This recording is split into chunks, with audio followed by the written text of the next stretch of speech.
ধর্ষণ করে লাশ ফেলে দিও ডাস্টবিনে, কুকুরে খেয়ে যাক। পরের দিন নিউজ বানিয়ে টিভিতে দেখিয়ে দিও। কথাটি বলেই মাহির নিজের মুখটা ঘুরিয়ে নেয় মায়ার থেকে। এক বান্ডিল টাকা ছেলেগুলোর দিকে ছুঁড়ে মেরে মনের সুখে গুনগুন করে গানের সুর তুলতে থাকে। তারপর নববিবাহিত স্ত্রী মায়ার মুখের দিকে চেয়ে একটা বাঁকা হাসি দিয়ে চলে যায়।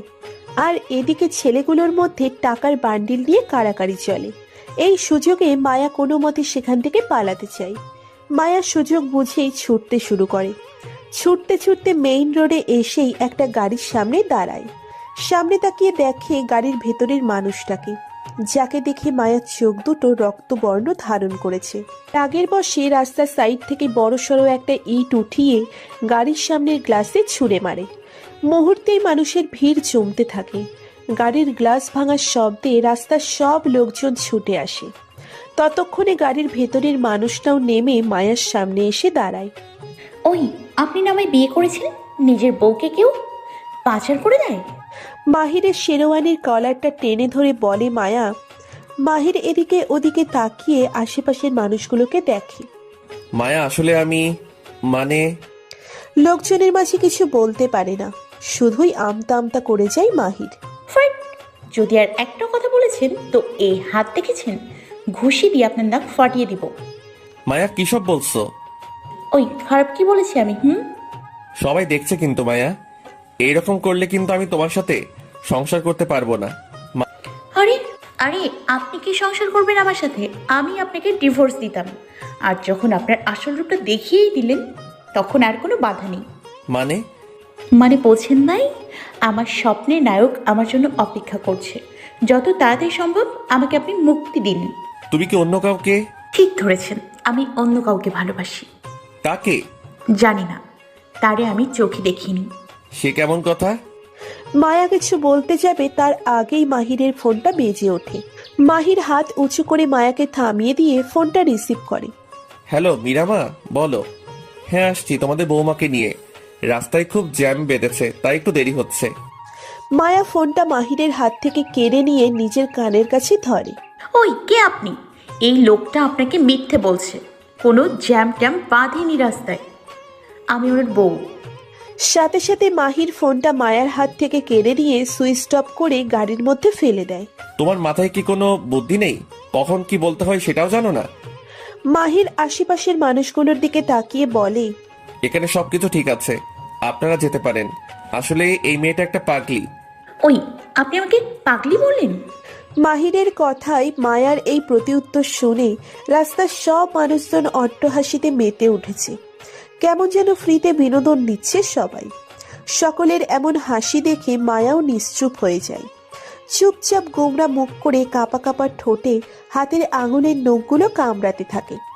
মাহির মায়ার হাতটা টেনে ধরে। কি বাচ্চাদের মতো নখ খাচ্ছ? খাচ্ছি না, কাটছি। ওই হলো একটা। যাও গিয়ে গাড়িতে ওঠো, অনেক দেরি হয়ে গিয়েছে। মির্জা মহলে। মাহিরের গাড়িটা মির্জা মহলের সামনে এসে দাঁড়াতেই সকলে চিৎকার চেঁচামেচি শুরু করে দেয়। বউ এসেছে, বউ এসেছে। রাইসা কোথায়? রাইসা কিচেন থেকে বেরিয়ে শাড়ির আঁচলে হাত মুছতে মুছতে এসে দাঁড়ায়। মীরা বরণ ডালাটা রাইসার দিকে এগিয়ে দেয়। নে, তোর ছেলের বউকে বরণ কর। তুমিই করো ভাবি। মেহের তো তোমারও ছেলে। ওভাবে বলতে নেই, তুই মা, তুই কর। এমন সময়ে মায়া মাথা থেকে ঘোমটাটা ফেলে দিয়ে বাড়ির ভিতরে ঢুকে যায়। কোনো বারণ টারণ করতে হবে না, আমার এসব ভালো লাগে না। নতুন বউয়ের এমন ব্যবহারে সবাই হা করে আছে। মায়া এগিয়ে রাইসার সামনে গিয়ে দাঁড়ায়। আপনাদের কথা শুনে মনে হলো আপনি আমার শাশুড়ি।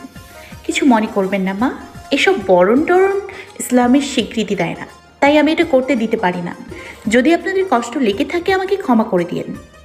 মায়ার কথা শুনে রাইসা আর মীরা দুজন দুজনের মুখের দিকে তাকাচ্ছে। দেখেছো ভাবি, সোহাগ ভাই ঠিক মেয়েকেই আমাদের মাহিরের জন্য বেছে নিয়েছে।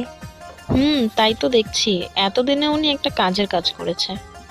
মাহিরের বোন রুসা ফিসফিস করে মীরার কানের কাছে বলে, মামি, এই মেয়ে আর কোনো আচার অনুষ্ঠান মানবে বলে আমার মনে হয় না। একে কি তাহলে আমি উপরে নিয়ে যাব ভাইয়ার রুমে? তাই করো। রুসা মায়াকে মাহিরের রুমে নিয়ে গিয়ে বসিয়ে দিয়ে চলে যায়। রুমটা খুব সুন্দরভাবে সাজানো হয়েছে। ফুলে সাজানো এই রুমটাতে বসে মায়া তার অতীতের কথা ভাবে।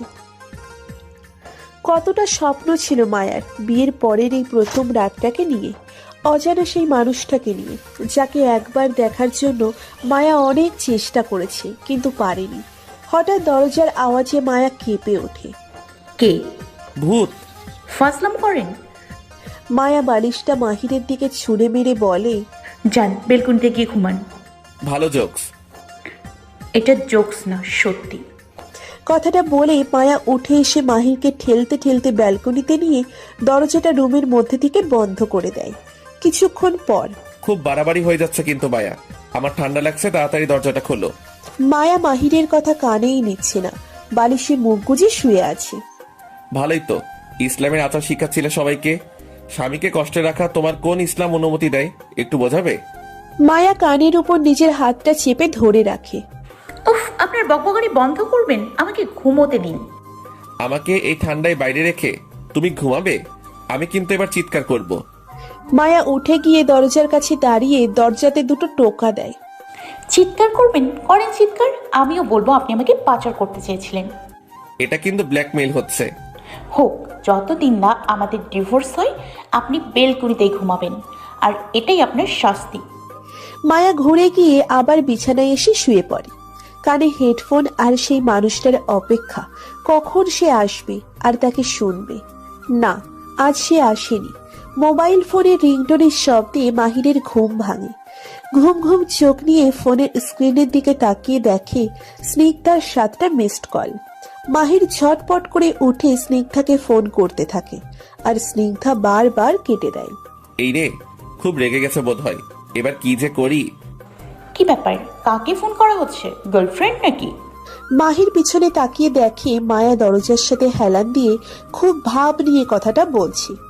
মাহির রেগে মায়ার মুখোমুখি গিয়ে দাঁড়ায়। সব তোমার জন্য হয়েছে। একে তো সারা রাত মশার কামড় আর ঠান্ডার মধ্যে বাইরে শুয়ে রেখেছো, তারপর এসেছো কাটা খায় নুনের ছিটা দিতে। ও প্লিজ, এখন বলবেন না যে সব দোষ আমার। ওটা তো আপনার শাস্তি, ওটা তো আপনার শাস্তি ছিল। শাস্তি? আপনি কিভাবে টাকা দিয়ে 4-5 জন ছেলের কাছে ছেড়ে আসতে পারেন আমাকে ধর্ষণ করতে? আপনি না আমায় বিয়ে করেছেন, আরে বউ না মানেন? আপনার পরিবারের সম্মানের কথাটা তো ভাবতে পারেন। মায়ার কথায় কোনো উত্তর দেয় না মাহির, চুপচাপ মায়ার পাশ থেকে চলে যেতে লাগে। আর মায়া মাহিরের হাতটা টেনে ধরে বলে, একে একে কোথায় যাচ্ছেন? ওয়াশরুমে ফ্রেশ হবো। এই নিন। কি করবো এটা দিয়ে? দাঁত মাজবেন। মানে? মানে আপনার ব্রাশ, টুথপেস্ট সব ফেলিয়েছি ডাস্টবিনে, এখন থেকে কয়লা দিয়ে আপনাকে দাঁত মাজতে হবে। তুমি বললেই তাই করবো ভেবেছো? ঠিক আছে, তাহলে আমি বাড়ির সবাইকে বলে দিই কাল কি করতে চেয়েছিলেন আপনি। তোমার এই ফালতু হুমকিতে আমি ভয় পাবো ভেবেছো? যা করবে করে দেখাও, আমিও দেখি কে বিশ্বাস করে তোমার কথা। ঠিক আছে, কে কোথায় আছো গো? মরে গেলাম, তাড়াতাড়ি এসো গো। আর মারবেন না প্লিজ। বলেই মায়া মেঝেতে বসে চিৎকার জুড়ে দেয়। মায়ার চিৎকার শুনে মুহূর্তেই বাড়ি ভর্তি সবাই চলে আসে। আরে আরে, চিৎকার কেন করছো? মায়া আরো জোরে চিৎকার করে কাঁদতে থাকে। আল্লাহ গো, আমার জীবনে এই ছিল। কি হলো বৌমা, এভাবে মেঝেতে ও কেন পড়ে আছে? মায়া মাহিরের দিকে আঙুল দেখিয়ে কাঁদো কাঁদো স্বরে বলে, কাল সারা রাত উনি আমাকে বেলকনিতে রেখে নিজে রুমে ঘুমিয়েছে। আর জানেন মা, উনি আমাকে একটা বালিশ আর কম্বল পর্যন্ত দেয়নি। কত মশা আর ঠান্ডা ছিল বাইরে, তবু আমি মেনে নিয়েছি। সকালে যখন বলেছি কাল থেকে অন্তত একটা বালিশ আর কম্বল দিন, তখন বলেছে হবে না। এই দেখুন আমার হাতে পলিথিনের ব্যাগ ভর্তি কয়লা ধরিয়ে দিয়েছে, বলছে আমার ব্রাশ টুথপেস্ট সব ডাস্টবিনে ফেলে দিয়েছে, এই দিয়ে এখন থেকে দাঁত মাজতে হবে। আমি পারবো না বলেছি, তাই ধাক্কা দিয়ে এমনভাবে ফেললো যে পড়ে গিয়ে কোমরে আর পায়ে প্রচণ্ড ব্যথা পেয়ে চিৎকার করেছি। আমি বোধহয় আর হাঁটতে পারবো না। এই মেয়ে, এই আমি কখন এসব করেছি? তুমি তো। মায়া আরো জোরে চিৎকার করে কাঁদতে থাকে আর বলে, আমি আর এখানে থাকবো না, প্লিজ কেউ আমার বাবাকে খবর দাও, আমি চলে যাব। চলে যাবে? যাও চলে, যত সব ন্যাকামি। মাহির কথাটা বলতেই রাইসুল মাহিরের গালে ঠাস করে একটা থাপ্পড় বসিয়ে দেয়। মাহির গালে হাত দিয়ে রাইসুলের দিকে তাকায়। ছে মাহির, ছে, এত নিচে নেমে গেছিস তুই? তোকে আমার ছেলে ভাবতেও ঘৃণা হচ্ছে। বিশ্বাস করো বাবা, ও সব মিথ্যা বলছে। এসব ও আমার সাথে করেছে। তাই? আচ্ছা দাঁড়াও, প্রমাণ দেখাচ্ছি। ওয়াশরুমে আমার ব্রাশ, টুথপেস্ট কিছুই নেই, সব ও ডাস্টবিনে ফেলে দিয়েছে। এসো দেখবে, চলো। মাহির সবাইকে নিয়ে ওয়াশরুমে যায়, দেখি ব্রাশ টুথপেস্ট সব সেখানেই আছে। এটা কি হলো? আয় আমার সাথে। ছি। মাহিরের হাত ধরে টেনে মায়ের সামনে নিয়ে যায়। দেখেছেন বাবা, উনি কত মিথ্যা বলে। কিন্তু আমি বুঝতে পারছি না মাহির এমনটা কেন করবে। কারণ উনি অন্য কাউকে ভালোবাসে। কি বলছো ভাবি? ভাইয়া অন্য কাউকে ভালোবাসে? একটু আগেই তাকে ফোন করেছিল। সবাই মাহিরের দিকে তাকায়। না না, ও মিথ্যা বলছে। ও তাই? আমি মিথ্যে বলছি?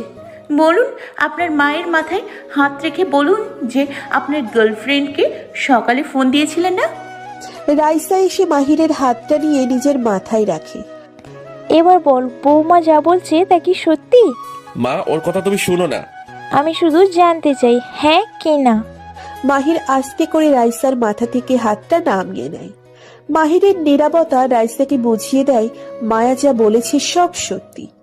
সোহাগ মির্জা বিজনেসের কাজে বাইরে ছিল, এই মাত্র বাড়িতে ফিরেছে। নিচে বারবার কলিং বেল বাজিয়েই চলেছে, কিন্তু কেউ খুলছে না। না পেরে মীরাকে সোহাগ ফোন করলো। মীরা ফোনটা রিসিভ করে। আসসালামু আলাইকুম। এখন কথা বলতে পারছি না গো, খুব বিজি আছি। আর আমি নিচে দাঁড়িয়ে আছি। তোমরা বাড়িতে সবাই কি করছো বলো তো? কিচ্ছু না, তুমি দাঁড়াও, আমি আসছি। তাড়াতাড়ি আসো, কতদিন দেখিনি তোমায়। তোমাদের সবাইকে খুব মিস করছি। ওদিকে একটা কাজও ঠিক করে করতে পারি নাই মাহি। বলেছিলাম মেয়েটাকে মেরে ফেলতে, বলে না ভয় দেখাবে, তাহলে নাকি ভয় পেয়ে পালিয়ে যাওয়ার সময় বাড়ি চলে যাবে। ধুর, ভাল লাগে না। নিজের ভালোবাসা কিনা অন্যের স্বামী বাবা চেয়ে গুলো, জীবনটাই বেদনা আমার। কি যে দেখলো মাহিরের মামা ওই পরিচয়হীন বস্তির মেয়েটার মধ্যে, যার জন্য আমি আমার মাহিরের পর হয়ে গেলাম। বিছানায় হাত মিলিয়ে আঙুলে নেইল পালিশ দিচ্ছি, আর কথাগুলো নিজে নিজে বলছি স্নিগ্ধা। মীরা দরজা খুলে সোহাগের হাত থেকে ব্যাগটা নিয়ে ঘুরে সোজা হাঁটা ধরেছে। সোহাগ পেছনের থেকে মীরার হাতটা টেনে ধরে নিজের কাছে নিয়ে আসে। কি করছো? ছাড়ো। মীরা সোহাগের বুকে হাত ঠেকিয়ে নিজেকে ছাড়িয়ে নেওয়ার চেষ্টা করে। সোহাগ মীরার হাত দুটো পেছনের দিকে ঘুরিয়ে নাকটা মীরার কাঁধে দেয়। কতদিন হলো দেখিনি তোমায় বলো তো? আহা, তাই বলে এখানে? কতদিন ছোঁয়নি। এমন সময় সোহাগ খেয়াল করে উপর থেকে রাইসুলের চিৎকার চেঁচামেচির আওয়াজ আসছে। মনে হচ্ছে মাহিরকে খুব বকছে। ওই তোমার বাইরে আবার কি হলো? এই সাত সকালে চিৎকার চেঁচামেচি কেন করছে? এবার ধরে রাখলে বলা যায়। সোহাগ মীরাকে ছেড়ে দেয়। রোমান্স পরে, আগে বলো তো। মীরা সকালে ঘটে যাওয়া সব কিছু সোহাগকে খুলে বলে। না, আর সহ্য করা যায় না। এই মেয়ে সত্যি খুব বাড়াবাড়ি করে ফেলেছে। একে তো আমি। মাহির এগিয়ে গিয়ে মায়ের হাত ধরতেই সোহাগ আর মীরা মাহিরের রুমের দরজার সামনে এসে দাঁড়ায়। সোহাগ এমন দৃশ্য দেখে মাহিরকে এক ধমক দেয়। মাহির। সোহাগের হঠাৎ এসে এমন ধমকানিতে মাহির কেঁপে ওঠে। পিছনে ঘুরে সোহাগকে দেখে এগিয়ে সোহাগের কাছে গিয়ে দাঁড়ায়। তারপর সোহাগকে মামা বলে জড়িয়ে ধরতে গেলেই সোহাগ বাধা দেয় মাহিরকে। কাছে আসবে না তুমি আমার মাকে কষ্ট দিয়েছ। কথাটা বলে মায়ার দিকে এগিয়ে যায় সোহাগ। দুই হাত জোর করে মায়ার সামনে বসে বলে, আমাকে তুই ক্ষমা করে দে। আমি জানতাম না যে মাহির এতটা নিচে নেমে গেছে। জানলে কখনোই ওর সাথে তোর বিয়ে, এভাবে তোর জীবনটা নষ্ট করতাম না। মায়া সোহাগের হাত দুটো ধরে নামিয়ে দেয়। প্লিজ আঙ্কেল, এভাবে বলো না, আমার খুব খারাপ লাগে দেখতে। অন্য কারোর ভুলের জন্য তুমি কেন ক্ষমা চাইবে? মোটেও না। যখন আমি কোনো অন্যায় করিনি, তখন ক্ষমা কেন চাইবো? বৌমা যখন বলেছে তখন তুই ক্ষমা চাইবি। বাবা। কিসের বাবা? যা গিয়ে সরি বল। মাহির না চাইলেও নিরুপায় হয়ে মায়ার সামনে দাঁড়িয়ে সরি বলেছে। বৌমার কোমরে আর পায়ে হয়তো খুব আঘাত পেয়েছে। এবার যা, বিছানায় শুয়ে দিয়ে চেক আপ কর। তুমি করো বাবা, আমি পারবো না। আবার মুখে মুখে কথা। রাইসুলের চোখের দিকে তাকিয়ে মাহির ভয়ে আর কিছু না বলে মায়াকে উঠিয়ে বিছানায় নিয়ে শুইয়ে দেয়। মাহির মায়াকে চেক আপ করতে এসে মায়ার কোমরে হাত দিয়ে প্রচন্ড জোরে একটা চিমটি কাটে। সে এমন চিমটি কেটেছে যে ছাড়েই না। মায়া আহ উহ বলে আস্তে আস্তে গুনগুন করে, না পেরে চিৎকার করে বলে ওঠে, ওরে মা কি ব্যথা, মরে গেলাম গো, মরে গেলাম। বলেই এক লাফে কোমর ডলতে ডলতে বিছানা ছেড়ে উঠে দাঁড়ায়। কেমন ডাক্তার এই মানুষটা, এভাবে মানুষের চিকিৎসা করে? দিল তো সুস্থ খবরটা অবশ করে। কথাটা বলেই মায়া জিভ কামড়ে ধরে, মনে মনে বলে, চা ধরা খেয়ে গেলাম। দেখেছো বাবা, এক চেক আপে কেমন পা কোমর সব ঠিক হয়ে গেল। তোমার বৌমার খেলা দেখো। আসলে তুমি কি একটা মিথ্যাবাদী, খারাপ অভিনেত্রী তুমি। দেখেছো তোমরা, আমি কিছুই করিনি, একদম নির্দোষ আমি। এই মেয়েটা অন্য কাউকে ভালোবাসে বলে এসব নাটক করছে। কাল তোমাকে ডিভোর্সের কথা বলেছিল, এমনকি কাল সারা রাত আমি বেলকনিতে এই শীতে ঘুমিয়েছি, একটু মায়াও দেখাইনি। অনেকবার ডেকেছি, দরজাটা খুলেনি পর্যন্ত। ওরে মা কি ব্যথা, বলতে পারে এই লোকটা? কথাটা বলেই মায়া ধপ করে বিছানায় বসে পড়ে ফেল ফেলিয়ে কাঁদতে শুরু করে। কেঁদে কেঁদে বলে, আমি আর বাড়িতেই থাকবো না, এত বড় বদনাম দেওয়া হচ্ছে আমার নামে। আবার ন্যাকামো শুরু করেছে এই মেয়ে। আমি তো শুধু ন্যাকামই করি, আর এই যে আপনি এতগুলো মিথ্যে বানিয়ে বললেন সেটাই ঠিক। আমি মিথ্যা বলেছি? হ্যাঁ, মিথ্যে বলেছেন, একটা মিথ্যুক আপনি। মায়া ঘুরে সোহাগের দিকে তাকায়। বিশ্বাস করো আঙ্কেল, উনি আমার কোমরকে এত জোরে একটা চিমটি কেটেছে, ও মা গো, যা আমি সহ্য করতে না পেরে দাঁড়িয়ে পড়েছিলাম। ও তাই? একটু আগে তুমি নিজে স্বীকার করেছো তোমার সুস্থ কোমর অবশ হয়ে গেছে। হ্যাঁ বলেছি তো, কারণ আমার এই কোমরে ব্যথা না, ব্যথা তো আমি ডান কোমরে পেয়েছিলাম, আর আপনি তো আমাকে বাম কোমরে চিমটি কেটেছেন, তাই আমি অমনটা বলেছি। মাহির নিজের কপাল চাপড়াচ্ছে আর মনে মনে ভাবছে, যতটা সরল মনে হয় ততটা সরল এই মেয়ে না, তাই একে আর কিচ্ছু বলবো না। এমনিতেই বাড়ির সকলে রেগে আছে, আগে সবার রাগ ভাঙাতে হবে। এদিকে সোহাগের রাগ ও চরম পর্যায়ে পৌঁছে গেছে। উঠে গিয়ে আলমারি থেকে মাহিরের সব কাপড় চোপড় সুটকেস ভরছে। মাহির তাই দেখে নিজের ভাবনার অন্ত ঘটিয়ে সোহাগের কাছে গিয়ে দাঁড়ায়। সোহাগকে বলে, এ কি মামা, তুমি এসব কি করছো? যা করেছি ঠিকই করেছি। সুটকেসটা মাহিরের হাতে ধরিয়ে দিয়ে আবার বলে, এই মুহূর্তে তুই আমার বাড়ি থেকে চলে যা। ভেবেছিলাম তোর সাথে মায়ের বিয়ে দিলে তোরা খুব সুখী হবি, কিন্তু না, তুই তো ওর জীবনটাই নষ্ট করে দিলি। বাসরাতে নিজের বউকে কেউ বাইরে ঘুমাতে বলে, তার উপর বউর সামনে অন্য মেয়ের সাথে ফোন আলাপ, এখন আবার চারিত্রিক অপবাদ দেওয়া হচ্ছে। এই তো শিক্ষা? তোকে কি আমরা কিছুই শিক্ষা দিতে পারিনি? মামা তুমি বিশ্বাস করো, আমি ওর সাথে খারাপ কোনো ব্যবহারই করিনি। রুষার দিকে তাকায়। এই ছুটকি, তুই তো জানিস আমি কি এমন কিছু করতে পারি বল। রুষা এগিয়ে এসে সোহাগের সামনে দাঁড়ায়, তারপর বলে, প্লিজ মামা, ভাইয়াকে এভাবে বের করে দিও না। আমার মনে হয় না ভাইয়া কোনো মেয়ের সাথে খারাপ ব্যবহার করতে পারে। তাহলে কি আমি মিথ্যে বলেছি? প্লিজ ভাবি, তুমি কি চাও ভাইয়া বাড়ি থেকে চলে যাক? আমি কি সেটা বলছি? তাহলে এখন আর কোনো কথা বলো না। বিয়ে করেছো, স্বামীকে ধরে রাখতে শেখো, শাসনে শাসনে রাখো। অন্য মেয়ের জন্য ধারে কাছে ঘেঁষতে না পারে সেই ব্যবস্থা করো। তুমি কি এত দুর্বল যে তোমাকে বাইরে ঘুমাতে বললেই এই কলকলে শীতের মধ্যে তুমি বাইরে ঘুমাবে? কথাগুলো বলে মীরা সোহাগের কাছে যায়। সোহাগকে বলে, এইভাবে ছেলেটাকে বের করে দিও না, ওদের একটু সময় দাও। আমি জানি তুমি মায়ের কাছে ঋণী, একদিনও তোমাকে বাঁচিয়েছিল, তাই বলে ভাগনের কথা ভাববে না। এমন ঝগড়াঝাটি তো আমরাও কত করেছি। সোহাগ মীরার মুখের দিকে তাকায়। প্লিজ। সোহাগ আর কিছু বলে না, চুপচাপ মাহিরের রুম থেকে বেরিয়ে যায়। সোহাগ যাওয়ার পরে এক এক করে সবাই রুম থেকে চলে যায়। এখন আছে শুধু মাহির আর মায়া। সবাই যাওয়ার পরেই মায়া বিছানা থেকে উঠে দরজার কাছে গিয়ে উকি দিয়ে দেখে কেউ আছে কিনা। তারপর রুমের আশেপাশে কাউকে না পেয়ে লাফাতে লাফাতে মাহিরের সামনে এসে ড্যাং ড্যাং করে নাচতে থাকে। মাহির দেখছে আর জ্বলছে, কিন্তু কিচ্ছু বলছে না। মাহিরকে আরো বেশি করে রাগাতে মায়া মাহিরকে ধাক্কা দিয়ে দিয়ে নাচছে। এমন সময় স্নিগ্ধার ফোন আসে। মাহির মায়ার দিকে একটু বাঁকা চোখে তাকিয়ে রুমের বাইরে গিয়ে ফোনটা রিসিভ করে। নিশ্চয় গার্লফ্রেন্ড ফোন দিয়েছে। দিক তো, আমার কি তাতে, আমার তো অনুভব আছে। ইস, কত মিস করছি অনুভব তোমাকে। প্লিজ আজ রাতে চলে এসো। বিছানার উপরে পায়ের উপর পা তুলে অর্ডার করে যাচ্ছে মায়া।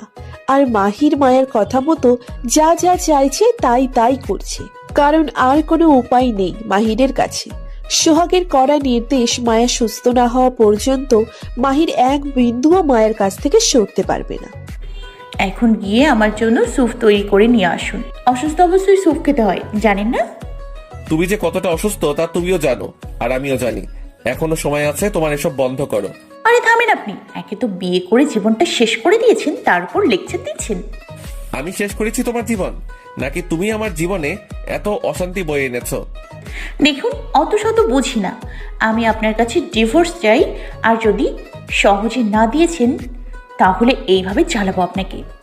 তোমার কি মনে হয় এইরকম একটা পাগলি মেয়ের সাথে সংসার করার জন্য আমি নাচছি? আমিও তোমাকে ডিভোর্স দিতে চাই। ভালো তো, তাহলে চলুন আজই ডিভোর্স দিয়ে দেবেন। আমার আর ইচ্ছে করছে না আপনার সাথে এক মুহূর্তও থাকতে, শুধুমাত্র বাবার অসুস্থতার জন্য সোহাগ আঙ্কেলকে বাবার দেয়া কথা রাখতে বিয়েটা করেছি। নইলে আপনার মতো একটা ছাগলকে কোনো দিনও বিয়ে করার কথা আমি স্বপ্নেও ভাবিনি। ওই, তুই আমাকে ছাগল বললে? বেশ করেছি বলেছি। আপনাকে ছাগল বলবো না তো শাহরুখ খান বলবো, নাকি আমির খান বলবো? তাই? আর তুমি কি একটা গরু, পাগলি, আরো কি কি আছে যা তোমাকে বলা যায়? মনে করতে পারছি না আমি। কি বললেন আপনি? আমি গরু? এই, আমি পাগলি? আপনাকে তো আমি আমাকে তুমি একটা আছাড় দিয়ে পেটের সব নাড়িভুড়ি বের করে দিব। এই কারণেই তোমাকে গরু বলেছি, পাগলি বলেছি। এসব প্যারা আমার কপালে কেন জোটালে? হাল্লা! এখন আল্লাহকে ডাকছেন? বিয়ের আগে ভাবেননি? আর আপনার তো লজ্জা করা উচিত, একজনকে ভালোবেসে অন্য একজনকে বিয়ে করেন। ছি, বাজে লোক কোথাকার। আর তুমি বুঝি ধোয়া তুলসী পাতা? তখন তো মায়ের মাথায় হাত দিয়ে আমাকে বলিয়েছ। একবার নিজের মাথায় হাত রেখে বলো তো, তোমার মনে অন্য কেউ নেই? আছে তো একজন, আমার স্বপ্নের নায়ক, যে আমার জীবনের রিয়েল হিরো। তাকে অস্বীকার করার প্রশ্নই আসে না। তাকে শুধুই ভালোবাসা যায়, যদিও তার কণ্ঠটা একটু আপনার সাথে মিলে যায়, কিন্তু সে আপনার মতন এতটা ছ্যাঁচড়া না। তার প্রতিটা কথার শব্দ চয়নে শুধু আবেগ মেশানো, শুনলে শুধু শুনে যেতে ইচ্ছে করে, মনে হয় যেন সে ভালোবাসার জন্যই সৃষ্টি। আর আপনি তো একটা খারাপ লোক, আপনার কথা শুনলে শরীরের মধ্যে জ্বালা পোড়া শুরু হয়ে যায়। অসহ্য করা একটা লোক আপনি, তার উপর একসাথে দুই নৌকায় পা দিয়ে চলছেন। ছি! বাহ, নিজের বেলায় কিছু না, আর অন্যের বেলায় যত দোষ। এমন সময় হঠাৎ করে মাহিরের মোবাইল ফোনের রিংটোনটা বেজে ওঠে। মায়া মোবাইলের স্ক্রিনের দিকে তাকিয়ে দেখে স্নিগ্ধা নামটা। ওয়াও, স্নিগ্ধা! আপনার গার্লফ্রেন্ডের নাম বুঝি স্নিগ্ধা? হ্যাঁ। খুব সুন্দর নাম। মানে? মানে আমার খুব আফসোস হয় কেন আমার নাম স্নিগ্ধা হলো না। অদ্ভুত, আফসোস হওয়ার কি হলো? আসলে আমার প্রিয় মানুষটার এই নামটা খুব পছন্দ। তোমার বয়ফ্রেন্ডের? এখন ফোনটা রিসিভ করুন জলদি, নয়তো কেটে যাবে। রেগে গিয়ে স্নিগ্ধা আপনার সাথে ব্রেকআপ করে দিলে তো আপনার জীবনেই ঝুলে থাকতে হবে আপনাকে। মাহির ফোনটা রিসিভ করে বাইরে গিয়ে কথা বলে। হ্যালো জান। রাখো তোমার জান, জলদি হসপিটালে আসো। ইয়ে মানে জান, আমি তো আর ছুটিতে আছি। কিসের ছুটি? ও আচ্ছা, নতুন বউ ফেলে রেখে আসতে পারছো না, তাই না? না মানে বাড়িতে একটু সমস্যা হয়েছে, এই আর কি। তো কি হয়েছে? আমি তোমাকে দেখবো, তুমি এক্ষুনি আসবে, কিন্তু কিভাবে আসবে তা আমি জানি না। প্লিজ স্নিগ্ধা, বোঝার চেষ্টা করো। কি বুঝবে তোমাকে আমি? তুমি যদি আর 8 ঘন্টার মধ্যে না এসেছো তাহলে তোমার আমার সম্পর্ক আজ এখানেই শেষ। কথাটা বলেই ফোনটা কেটে দেয় স্নিগ্ধা। আর মাহির মন খারাপ করে রুমের ভেতরে আসে। মনে মনে ভাবে, চাইলেও এখন হসপিটালে যেতে পারবে না। সোহাগ মামার কড়া নির্দেশ, মায়া সুস্থ না হওয়া পর্যন্ত ওর সাথেই থাকতে হবে। কিন্তু যে মেয়ে অসুস্থ হওয়ার অভিনয় করে তাকে কি আর সুস্থ করা সম্ভব? যদি না সে চায়। তো ডক্টর মাহির, কি কি কথা হলো গার্লফ্রেন্ডের সাথে? মায়া উঠে গিয়ে মাহিরের থুতনিটা ধরে বলে, আরে বলেন না, আমি একটু শুনে রাখি, ভবিষ্যতে কাজে আসবে। মাহির রেগে গিয়ে মায়ার 2 বাহু চেপে ধরে। কি পেয়েছোটা কি তুমি? সবকিছুতে কি মজা মনে করো? যখন থেকে এসেছো দেখছি একটার পর একটা অশান্তি করেই চলেছ। আজ তোমার জন্য প্রথমবার স্নিগ্ধা আমার উপর রেগে কথাটা বলল। ও যদি আমার সাথে ব্রেকআপ করে দেয় তাহলে কি হবে? কি আর হবে, অন্য একটা মেয়ে খুঁজে নেবেন। কথাটা বলে মায়া নিজেকে মাহিরের থেকে ছাড়ানোর চেষ্টা করে। আর মাহির মায়াকে আরো জোরে শক্ত করে চেপে ধরে। চোখ দুটো বড় বড় করে মায়ার দিকে তাকায়। এক্ষুনি নিচে যাবে আর সবার সামনে গিয়ে স্বীকার করবে তুমি সুস্থ। নইলে নইলে কি? নইলে স্নিগ্ধা যদি আমার সাথে ব্রেকআপ করে দেয়, তোমার কপালে দুঃখ আছে। মাহির কথাটি বলার সাথে সাথেই মায়া নিজের পা দুটি মাহিরের পায়ের উপরে রেখে হিমেল উঁচু পাশটি দিয়ে মাহিরের পায়ে জোরে এক দাপুনি দেয়। আহ! ব্যথা পেয়ে মাহির মেঝেতে বসে পড়ে আর মায়া খিলখিল করে হাসতে থাকে। হাসতে হাসতে বলে, আমাকে ভয় দেখানো অত সহজ না। মাহির পায়ে হাত দিয়ে আস্তে আস্তে উঠে দাঁড়ায়। তোমাকে তো আমি দেখে নেব মায়া। এখনই দেখে নিন, কিচ্ছু করতে পারবেন না। কিচ্ছু করতে পারবেন না আপনি আমার। যে নিজের ভালোবাসার কথা মামাকে বলতে ভয় পায়, কাপুরুষের মতো মামার ভয়ে অন্য একটি মেয়েকে বিয়ে করে নেয়, তার কাছে কিছু আশা করা যায় না। আপনি নিজের জীবনটাও নষ্ট করেছেন আর আমারটাও। এর ফল তো আপনাকে ভোগ করতেই হবে। অনেক বলছো, কিন্তু তুমি মায়া। আপনিও বলুন, আপনার মুখ কি বেঁধে রেখেছি আমি? তোমাকে আমি কি? সময় বুঝে এর সব সুদে আসলে ফেরত দেব। দিয়েন। এখন জানতো আপনার গার্লফ্রেন্ডের রাগ ভাঙান। কথাটা বলেই মায়া ঠেলতে ঠেলতে মাহিরকে রুম থেকে বের করে দেয়। মামাকে কি বলবো? সে যাই হোক, আমি বলে দেব, আপনি যান। বিছানায় বসে ডায়েরি লিখছে মায়া, আর কানে হেডফোন। ওপাশ থেকে অনুভবের কণ্ঠস্বর ভেসে আসছে মায়ার কানে।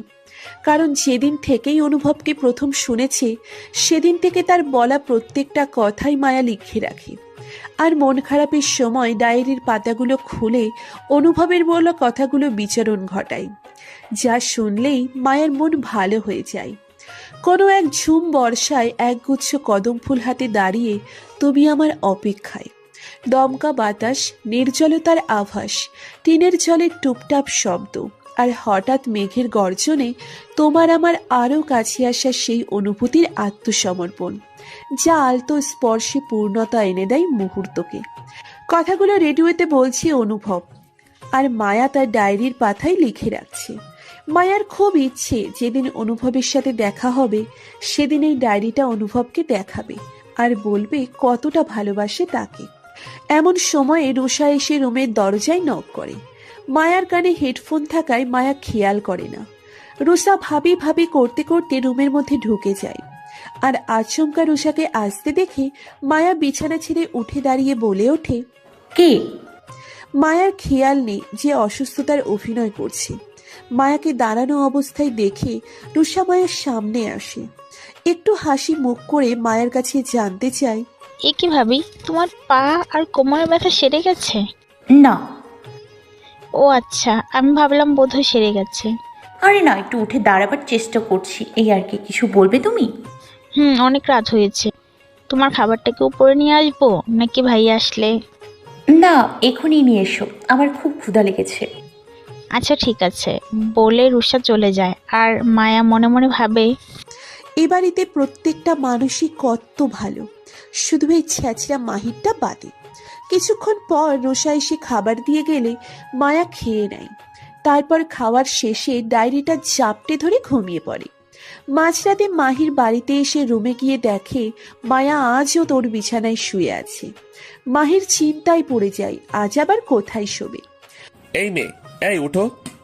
মায়াকে ঝাঁকিয়ে ডাকতে থাকে মাহির। মায়া ঘুম ঘুম চোখে তাকিয়ে দেখে মাহির এসেছে। মায়া এক লাফে উঠে বসে মাহিরের দিকে তীক্ষ্ণ দৃষ্টিতে তাকায়। আপনি কি আমাকে শান্তিতে একটু ঘুমোতেও দেবেন না? আমি কোথায় ঘুমাবো? কেন, কাল যেখানে ঘুমিয়েছিলেন? মোটেও না। এরকম শীত আর মশার মধ্যে আমি বাইরে গিয়ে ঘুমাতে পারবো না। তাহলে রুমে ঘুমান। অসম্ভব, তোমার সাথে এক বিছানায় আমি কিছুতেই ঘুমাবো না।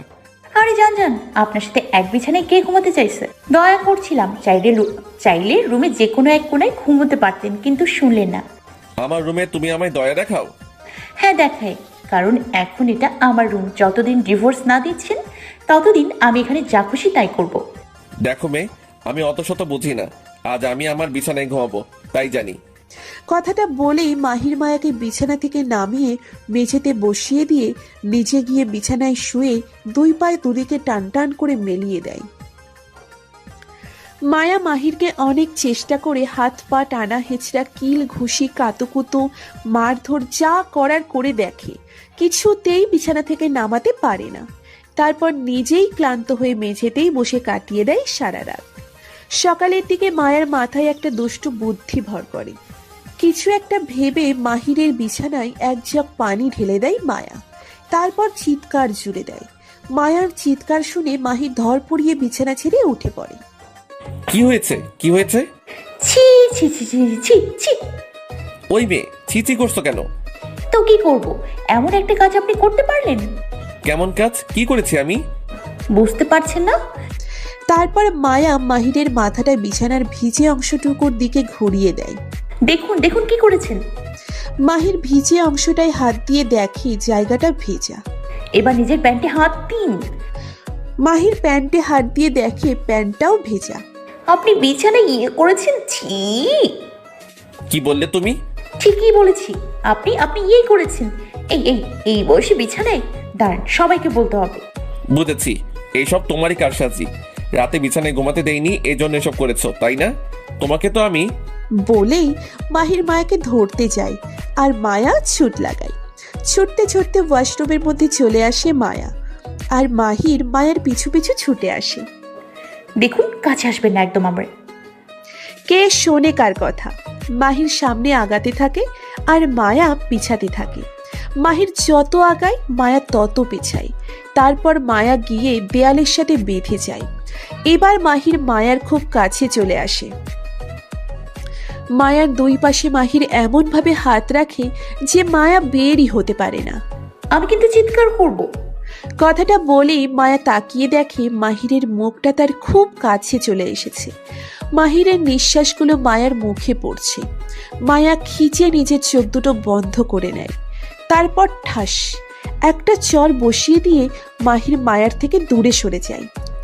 মায়ার উল্টো দিকে মুখ ঘুরিয়ে তারপর বলতে শুরু করে, ফাজিল মেয়ে কোথাকার, বেয়াদবি করার একটা লিমিট থাকে, আর তুমি তো তাও ছাড়িয়ে ফেলেছো। এসব ছাড়া কি আর কিছুই পারো না? কেমন ধরনের মজা এটা, শয়তান মেয়ে? বলেই বাথরুমের বালতিটায় একটা লাঠি দিয়ে মাহির বেরিয়ে আসে, আর মায়া সেখানেই দাঁড়িয়ে থেকে গালে হাত দিয়ে কাঁদতে থাকে। কিছুক্ষণ পর সোহাগ আসে দেখতে মায়া আর মাহিরের মধ্যে সবকিছু ঠিক হয়েছে কিনা তাই। রুমের দরজায় নক করে মাহিরকে আর মায়াকে ডাকে। মাহির, মায়া, তোমরা ঘুম থেকে উঠেছো? সোহাগের ডাকে মাহির গিয়ে দরজাটা খুলে দেয়। মামা এসো, ভেতরে এসো। না থাক, মায়া এখন কেমন আছে? হাঁটতে পারছে তো এখন? দৌড়ে বেড়াচ্ছে। যাক, তাহলে সুস্থ হয়েছে মেয়েটা। সোহাগ ঘুরে চলে যাবে এমন সময় মায়া কোমড়া মুখে গাল ডলতে ডলতে ওয়াশরুম থেকে বের হয়। সোহাগকে দেখেই ছুটে আসে। তারপর সোহাগকে জড়িয়ে ধরে ভ্যা ভ্যা করে কাঁদতে শুরু করে। আরে আরে, কাঁদছিস কেন? কি হয়েছে তোর? মাহির কিছু বলেছে তোকে? মায়া গাল থেকে হাতটা সরিয়ে গালটা সোহাগকে দেখিয়ে বলে, এখানে চার মেরেছে শুধু শুধু। ইস, কিছু করিনি আমি। সোহাগ মাহিরের দিকে রাগী দৃষ্টিতে তাকায়। মামা আসলেও। মাহির আর কিছু বলার আগেই সোহাগ মাহিরকে কষিয়ে একটা চর বসিয়ে দেয়। মাহির গালে হাত দিয়ে নিশ্চুপ হয়ে যায়। তোর সাহস হয় কি করে, হ্যাঁ, আমার মেয়ে গায়ে হাত তোলার? মামা ও সকালে। চুপ, একদম চুপ। আমার কথাটা তো শোনো মামা। কি শুনবো তোর কথা? ভেবেছিলাম সূত্রে গিয়েছিলি, কিন্তু না। কাল তো অন্যায় করার পরও তোকে আমার ক্ষমা করা উচিত হয়নি। সেই একই ভুল করেছিস আজ। সোহাগ চিৎকার করে কথাটা বলে। বাড়ির সকল সদস্যরা সোহাগের চিৎকার শুনে ছুটে আসে মাহিরের রুমে। কি হলো ভাইয়া, আজ আবার কি হয়েছে? জিজ্ঞাসা কর তোর গুণধর ছেলের কাছে। কি করেছিস তুই মাহির? ভাইয়া এত রেগে আছে কেন? মামা তো আমার কথা শুনতেই চাইছে না। আপনি বললেই তো বানিয়ে মিথ্যে বলবেন, এজন্যই শুনতে চাইছে না, তাই না আঙ্কেল? মায়ার কথায় সোহাগ মাথা ঝাঁকিয়ে হ্যাঁ বলে। সব তোমার জন্যই হচ্ছে, একটা বদমাইশ ফাজিল মেয়ে কোথাকার। তোমাকে তো আমি। মাহির এগিয়ে গিয়ে মায়াকে একটা থাপ্পড় দিতে গেলে সোহাগ মাহিরের হাতটা ধরে বসে। না থাক, তোকে অনেক সুযোগ দেওয়া হয়েছে, আর না। সোহাগ রুমের ভেতরে ঢুকে আলমারি থেকে মাহিরের সব কাপড় চোপড় বের করে সুটকেসে ভরতে থাকে। মীরা, রাইসা আর রুষা অনেক বোঝায়, তবুও সোহাগ আজ কারো কথা বুঝতে চায় না। সুটকেসটা মাহিরের হাতে ধরিয়ে দিয়ে মাহিরকে ধাক্কা দিতে দিতে সিঁড়ি থেকে নিচে নামায়। মাহির অনেকবার বলার চেষ্টা করে, কিন্তু মাহিরের কোনো কথাই সোহাগ শোনে না। বাড়ির মেন গেট থেকে ধাক্কা দিয়ে মাহিরকে বের করে দেয়। মামা প্লিজ। আর একটাও কথা না বলে তুই আমার সামনে থেকে এখন দূর হয়ে যা। মীরা মা, বোঝাও না আমাকে। মীরা এগিয়ে আসে সোহাগের কাছে। এভাবে ছেলেটাকে তাড়িয়ে দিচ্ছ, কোথায় যাবে ও? যেদিকে তোর চোখ যায় সেদিকে যাবে। স্বাবলম্বী হয়েও কোথাও একটা থাকার ব্যবস্থা করে নিতে পারবে। ও তাই? তোমার কি ভালো লাগবে মাহির এভাবে চলে গেলে? প্লিজ মীরা, তুমি এখন একটু চুপ থাকো। ওর অপরাধের শাস্তি ওকে পাওয়া দরকার। কথাটা বলেই দরজাটা মাহিরের মুখের সামনে বন্ধ করে দেয় সোহাগ। রাইসা আর রোশা থ হয়ে পিছনে দাঁড়িয়ে আছে। আমার অনুমতি ছাড়া কেউ মাহিরের সাথে কোনো রকম যোগাযোগ রাখার চেষ্টা করবে না। কথাটা বলে সিঁড়ি বেয়ে উপরে উঠে যায় সোহাগ। এদিকে মায়ার ভেতরে ভেতরে খুশিতে নাচানাচি চলছে, আর উপর থেকে একদম ফ্যাকাশে মুখটা শুকনো করে আছে। মীরা মায়ার দিকে একবার বাঁকা দৃষ্টিতে তাকিয়ে রুষা আর রাইসার কাছে যায়। তোরা চিন্তা করিস না, ওনার রাগ তো জানিসই, একটু সময় অবশ্য লাগবে, তারপর দেখবি নিজেই মাহিরকে ফিরিয়ে আনবে। মীরা কথাটা বলতেই রাইসা আর রুষা মীরাকে জড়িয়ে ধরে কাঁদতে থাকে। সেটা দেখে মায়াও জোরে জোরে চোখটা বন্ধ করে কান্না জুড়ে দেয়। কিছুক্ষণ পর মায়া চোখ খুলে দেখে মীরা, রাইসা আর রুষা ওর দিকে তাকিয়ে আছে। খুব কষ্ট হচ্ছে আমারও, যতই পাষাণ হৃদয়ের হোক, এই মানুষটা স্বামী তো আমার। কথাটা বলে নাক মুখ মুছতে মুছতে ঘুরে উপরে চলে আসে। রুমের মধ্যে ঢুকে দরজায় ছিটকানি লাগিয়ে লাফিয়ে লাফিয়ে নাচতে থাকে। একটা সময় পর নাচতে নাচতে ক্লান্ত হয়ে বিছানায় বসে পড়ে। যাক, ছেঁচড়া আপদটা বিদায় হয়েছে, এটাই অনেক বড় শান্তির। আজ বাড়িটা কেমন যেন নিশ্চুপ হয়ে গেছে। কেউ আর আগের মতো করে হাসছে না, ঠিক মতো কথাও বলছে না মায়ার সাথে। মায়ারও ভালো লাগছে না সকলের এভাবে শুকনো মুখ করে বসে থাকা দেখতে। মনে মনে ভাবছে, তাহলে কি ভুল করলাম মাহিরকে তাড়িয়ে? না, একটুও না, যা করেছি বেশ করেছি, এটাই ওর জন্য প্রয়োজন ছিল। একই ছাদের নিচে ওই বাদরটার সাথে কিছুতেই আমি থাকতে পারতাম না।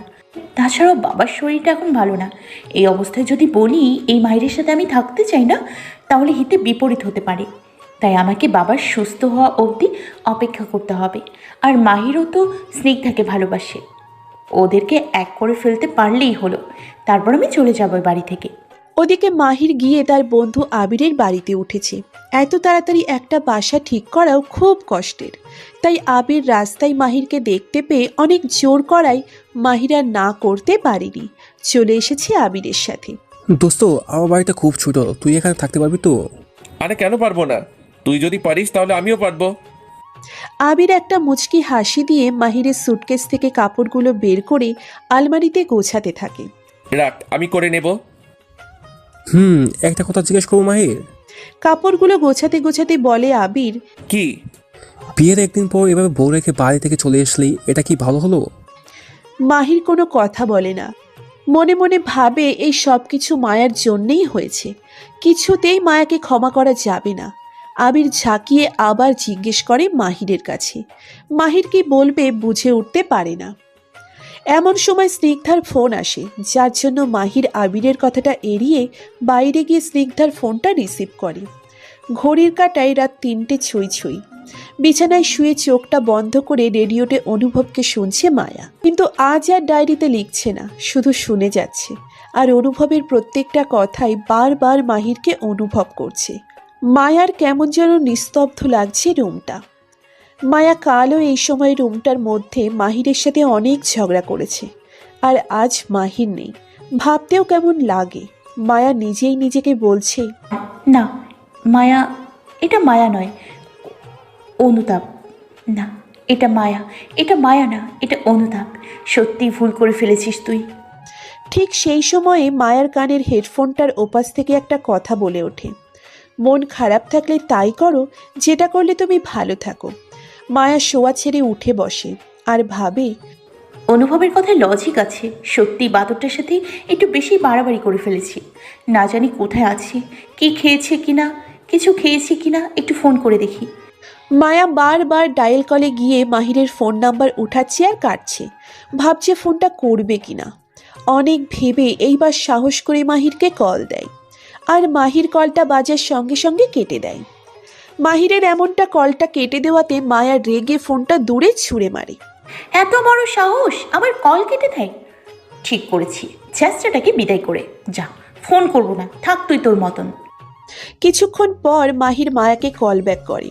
মায়া মাহিরের কল দেখে রেগে কেটে দেয়, তারপর নিজেই কল করে। হ্যালো, কলটা কেটে দিয়ে আবার ব্যাক করার কি ছিল? শোধ তুলাম। কিসের শোধ? একবার আপনি আমার কল কেটেছেন, একবার আমি কল কাটছি, শোধ বাদ। তুমি কি কখনো শোধরাবে না? না, শোধরাবো না। ফোন কেন করেছো? আমার ইচ্ছে হয়েছে তাই। মানে কিছু না। কোথায় আছেন এখন? ও, এই জন্য? কোথায় আছি, কতটা খারাপ আছি সেটা জানার জন্য ফোন করেছো? আমি খারাপ থাকলেই তুমি খুশি, তাই না? তাহলে শোনো, সত্যি আমি ভালো নেই। আমার মা, বাবা, বোন, মামা, মামি যাদেরকে চেনে আমি কখনো থাকিনি, আজ তোমার জন্য আমার তাদের থেকে দূরে থাকতে হচ্ছে। শুধু তোমার জন্য। তোমাকে কখনো ক্ষমা করব না আমি, কখনো না। কথাগুলো বলেই কলটা কেটে দেয় মাহির। মায়া হ্যালো হ্যালো করে দেখে কলটাই কেটে গেছে। তখন নিজেরই খারাপ লাগতে থাকে, ভাবে সত্যিই ঠিক করিনি মাহিরের সাথে। সকালে হসপিটাল থেকে ফোন আসে, সেজন্য খাবার নিয়ে মায়া হসপিটালের উদ্দেশ্যে রওনা হয়। কারণ শাহিদ খান খুব অসুস্থ হয়ে পড়েছে। শাহিদ খান হচ্ছে মায়ের পালিত বাবা, এখন হসপিটালে আছে। মায়া খবরটা পাওয়ার পর আর দেরি করে না, ছুটে আসে। কিন্তু কোনো মতেই শাহিদ খানের সাথে মুফতি খান দেখা করতে দেয় না মায়াকে। মুফতি খান হচ্ছে শাহিদ খানের স্ত্রী। মায়া অনেক চেষ্টা করেও তার বাবার সাথে দেখা করতে পারে না। মায়া মুফতির কাছে অনেক অনুরোধ করে, কিন্তু মুফতি কিছু শুনতেই চায় না, শুধু একটা কথাই বলে যায়, তুই এখান থেকে চলে যা মায়া। আজ তোর জন্য তোর বাবার এই অবস্থা হয়েছে।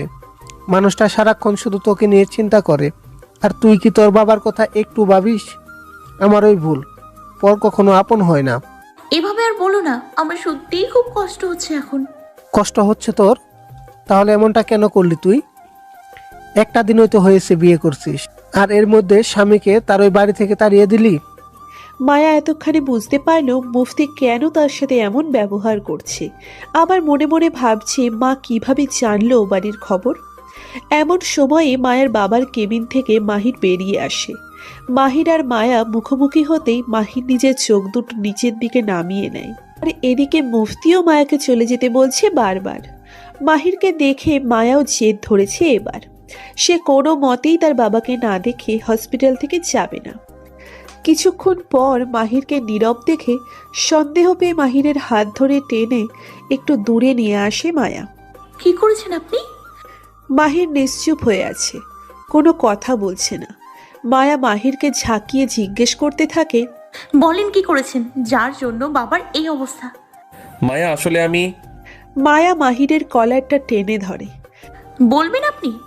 মাহির নিজের কলারটি মায়ার হাত থেকে ছাড়িয়ে নেয়, তারপর বলতে শুরু করে, আমি এমন কিছু হোক সেটা চাইনি মায়া। আমি তো শুধু তোমার বাবা মাকে বোঝাতে গিয়েছিলাম। কি বোঝাতে গিয়েছিলেন ওনাদেরকে?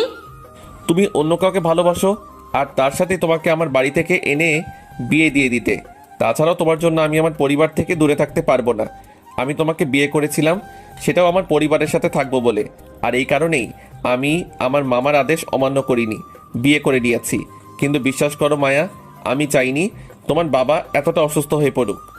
মাহিরের কথাগুলো বলা শেষ হতেই মায়া মাহিরকে এক ধাক্কায় দেওয়ালের সাথে চেপে ধরে। একটা ছেঁচড়া, অসহ্যকর, খারাপ লক্ষ্য থাকার আপনার সাহস কি করে হলো এমনটা করার? আপনাকে আমি মেরেই ফেলবো।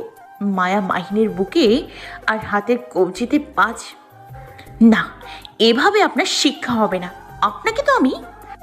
মায়া মাহিরকে ছেড়ে দিয়ে আশেপাশে তাকিয়ে ঘুরে কিছু একটা খুঁজতে থাকে। তারপর সামনে তাকিয়ে এক বালতি চুন দেখতে পায়। মনে হয় হসপিটালের দেওয়ালের কাজ চলছে। মায়া বালতিটা উঠিয়েই মাহিরের দিকে বালতি ভর্তি চুন ছুঁড়ে মারে। এমন সময় স্নিগ্ধা মাহিরকে দেখে এগিয়ে আসে, আর চুন এসে স্নিগ্ধার উপরে পড়ে। স্নিগ্ধার সারা শরীরে চুন লেগে একদম ভূতের ন্যায় দেখতে লাগছে। হাঁটতে গেলেও ভেজা মেঝেতে পিছলে পিছলে পড়ছে। রাগে তীক্ষ্ণ দৃষ্টিতে মায়ার দিকে তাকায় স্নিগ্ধা। হে ইউ, তোমার সাহস কি করে হয় আমার উপরে এসব ছড়বার? মায়ার দিকে আঙুল তুলে কথাটি বলে স্নিগ্ধা। আরে মায়া স্নিগ্ধার মাথা থেকে পা পর্যন্ত বিনিয়ে বিনিয়ে দেখে। পরনের শর্টকাট স্কার্ট আর চোখের ব্ল্যাক অ্যান্ড হোয়াইট সানগ্লাসটা সাদা ধবধবে হয়ে আছে। মায়া স্নিগ্ধার চোখ থেকে সানগ্লাসটা খুলে মুছে দিয়ে আবার চোখে পরিয়ে দেয়। পিছনে তাকিয়ে দেখে লেয়ার কাট চুলের উঁচু করে বাঁধা ঝুঁটির থেকে টপ টপ করে চুলের পানি ঝরছে। স্নিগ্ধা এমন অবস্থায় পাশে মাহিরের দিকে আগাতে গিয়ে পড়ে যায়, আর মাহির স্নিগ্ধাকে ধরে বসে। মাহির আর স্নিগ্ধাকে এত কাছাকাছি দেখে মায়ার রাগ আরও চরম স্তরে পৌঁছায়। এক টানে স্নিগ্ধাকে মাহিরের থেকে দূরে নিয়ে আসে মায়া। তেঁতুল গাছের পেতনি, শেওড়া গাছের ভূত, যার তার উপরে এসে পড়ে যেতে ভালো লাগে বুঝি না? তারপর মাহিরের দিকে তাকিয়ে বলে, আর আপনিও যাকে তাকে জড়িয়ে ধরেন কেন? আপনি না স্নিগ্ধাকে ভালোবাসেন? উফ, অসহ্য! এইসব পাগলকে কে ঢোকায় হসপিটালে? যান, কেউ। মায়া আরো কিছু বলতে যাবে, মাহির চিৎকার করে মায়াকে জড়িয়ে এক ধমক দেয়। চুপ! মাহিরের ধমকে মায়া কেঁপে ওঠে। কিছুক্ষণ চুপ থেকে বলে, ভয় পাইনি। এই মেয়ে, তুমি জানো ও স্নিগ্ধাকে ভালোবাসে? মাহির মায়াকে টেনে নিজের দিকে ঘুরিয়ে নেয়। তারপর স্নিগ্ধার দিকে আঙুল দেখিয়ে বলে, ওই স্নিগ্ধা আমার গার্লফ্রেন্ড। মাহিরের মুখে কথাটা শুনে মায়া এবার চুপ হয়ে যায়। তোমার কি সত্যি বুদ্ধি নেই কোনো? যখন যা মনে আসে তখন তাই করো। ওদিকে তোমার বাবার এই অবস্থা, আর এখানে এসব করে চলেছ। ভালোবাসো না তোমার বাবাকে তুমি? যত সব পাগল আমার কপালে জুটেছিল। অনুশোচনা করছিলাম যে ভুল করেছি, আমার জন্য তোমার বাবার এই অবস্থা হয়েছে ভেবে। ভাবছিলাম তোমাকে কি জবাব দেব। আর এক তুমি, সত্যি বলতে তোমার কোনো মনই নেই, যখন যা ইচ্ছা তাই করে যাও। মাহির কথাগুলো বলছে আর মায়া নিশ্চুপ হয়ে দাঁড়িয়ে থেকে শুনছে। মায়ার চোখের কোণে যে পানি জমে গেছে মাহিরের ধমকগুলো শুনে, সেদিকে মাহিরের খেয়াল নেই। মাহির মায়ের হাতটা ধরে টানতে টানতে হসপিটালের গেটের কাছে নিয়ে আসে।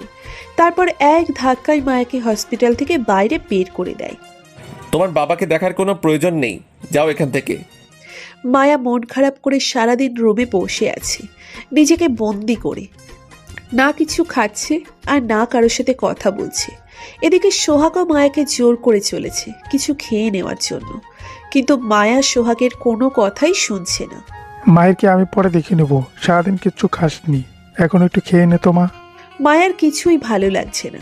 এত অশান্তির মধ্যে কি খেতে ইচ্ছে করে? কাঁদতে কাঁদতে মায়া সোহাগের দিকে তাকায়। আচ্ছা আঙ্কেল, আমি কি খুব খারাপ? কে বলেছে তুই খারাপ? আমি সত্যিই খারাপ আঙ্কেল, আমার জন্যই এত কিছু হচ্ছে। তোর জন্য কেন হবে? সবাই তো মাহিরের। না আঙ্কেল, ওনার কোনো দোষ নেই। কি বলছিস এসব? ঠিক বলছি। বাসর রাতে আমি ওনাকে এত শীতে আর মশার মধ্যে বাইরে রেখে নিজের রুমে ঘুমিয়েছিলাম। তারপর সকালে উঠে নাটক করেছিলাম ওনাকে অপমান করব বলে। শুধু তাই নয়, আমার জন্যই উনি এ বাড়ি থেকে চলে গেছে। আর আমার বাবা আজ আমার জন্যই আবার অসুস্থ হয়ে পড়েছে। সব অশান্তির মূল আমি। সোহাগ মায়ার কথাগুলো শুনে চুপ হয়ে যায়।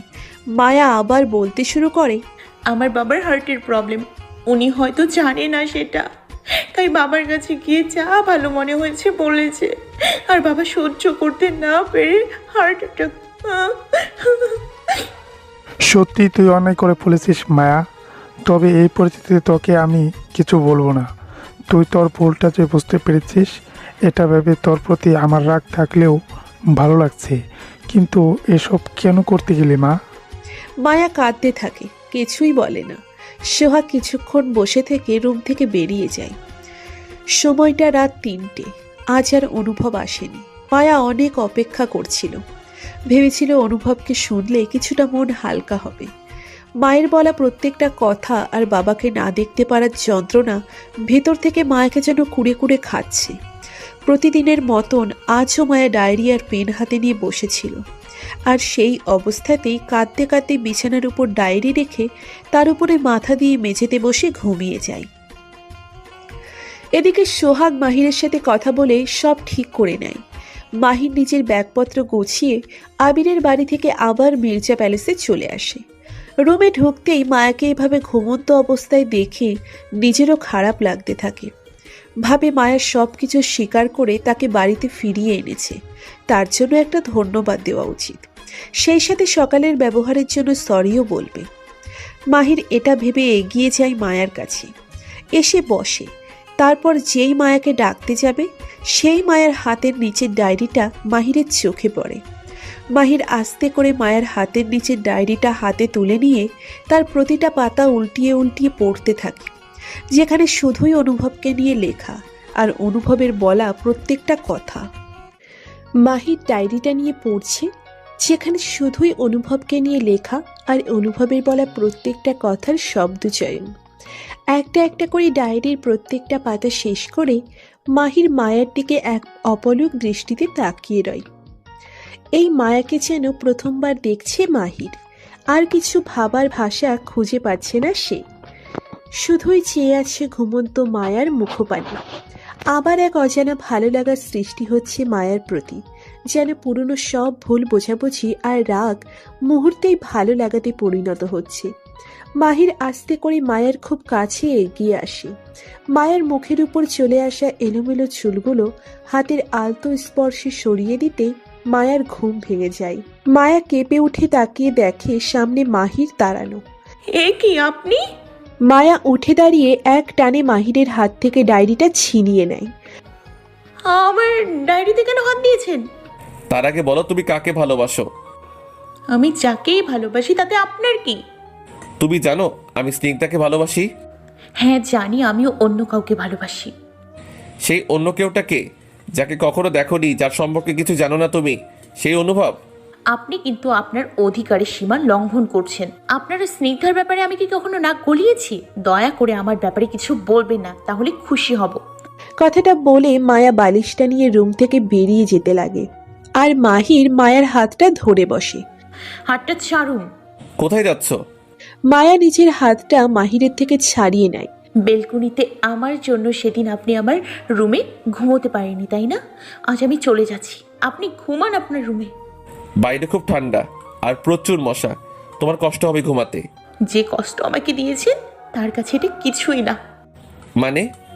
মানে জানতে চাইছেন? আমার বাবা হসপিটালে, এতটা অসুস্থ, কিন্তু এমন পরিস্থিতিতে আমি আমার বাবাকে দেখতে পারিনি।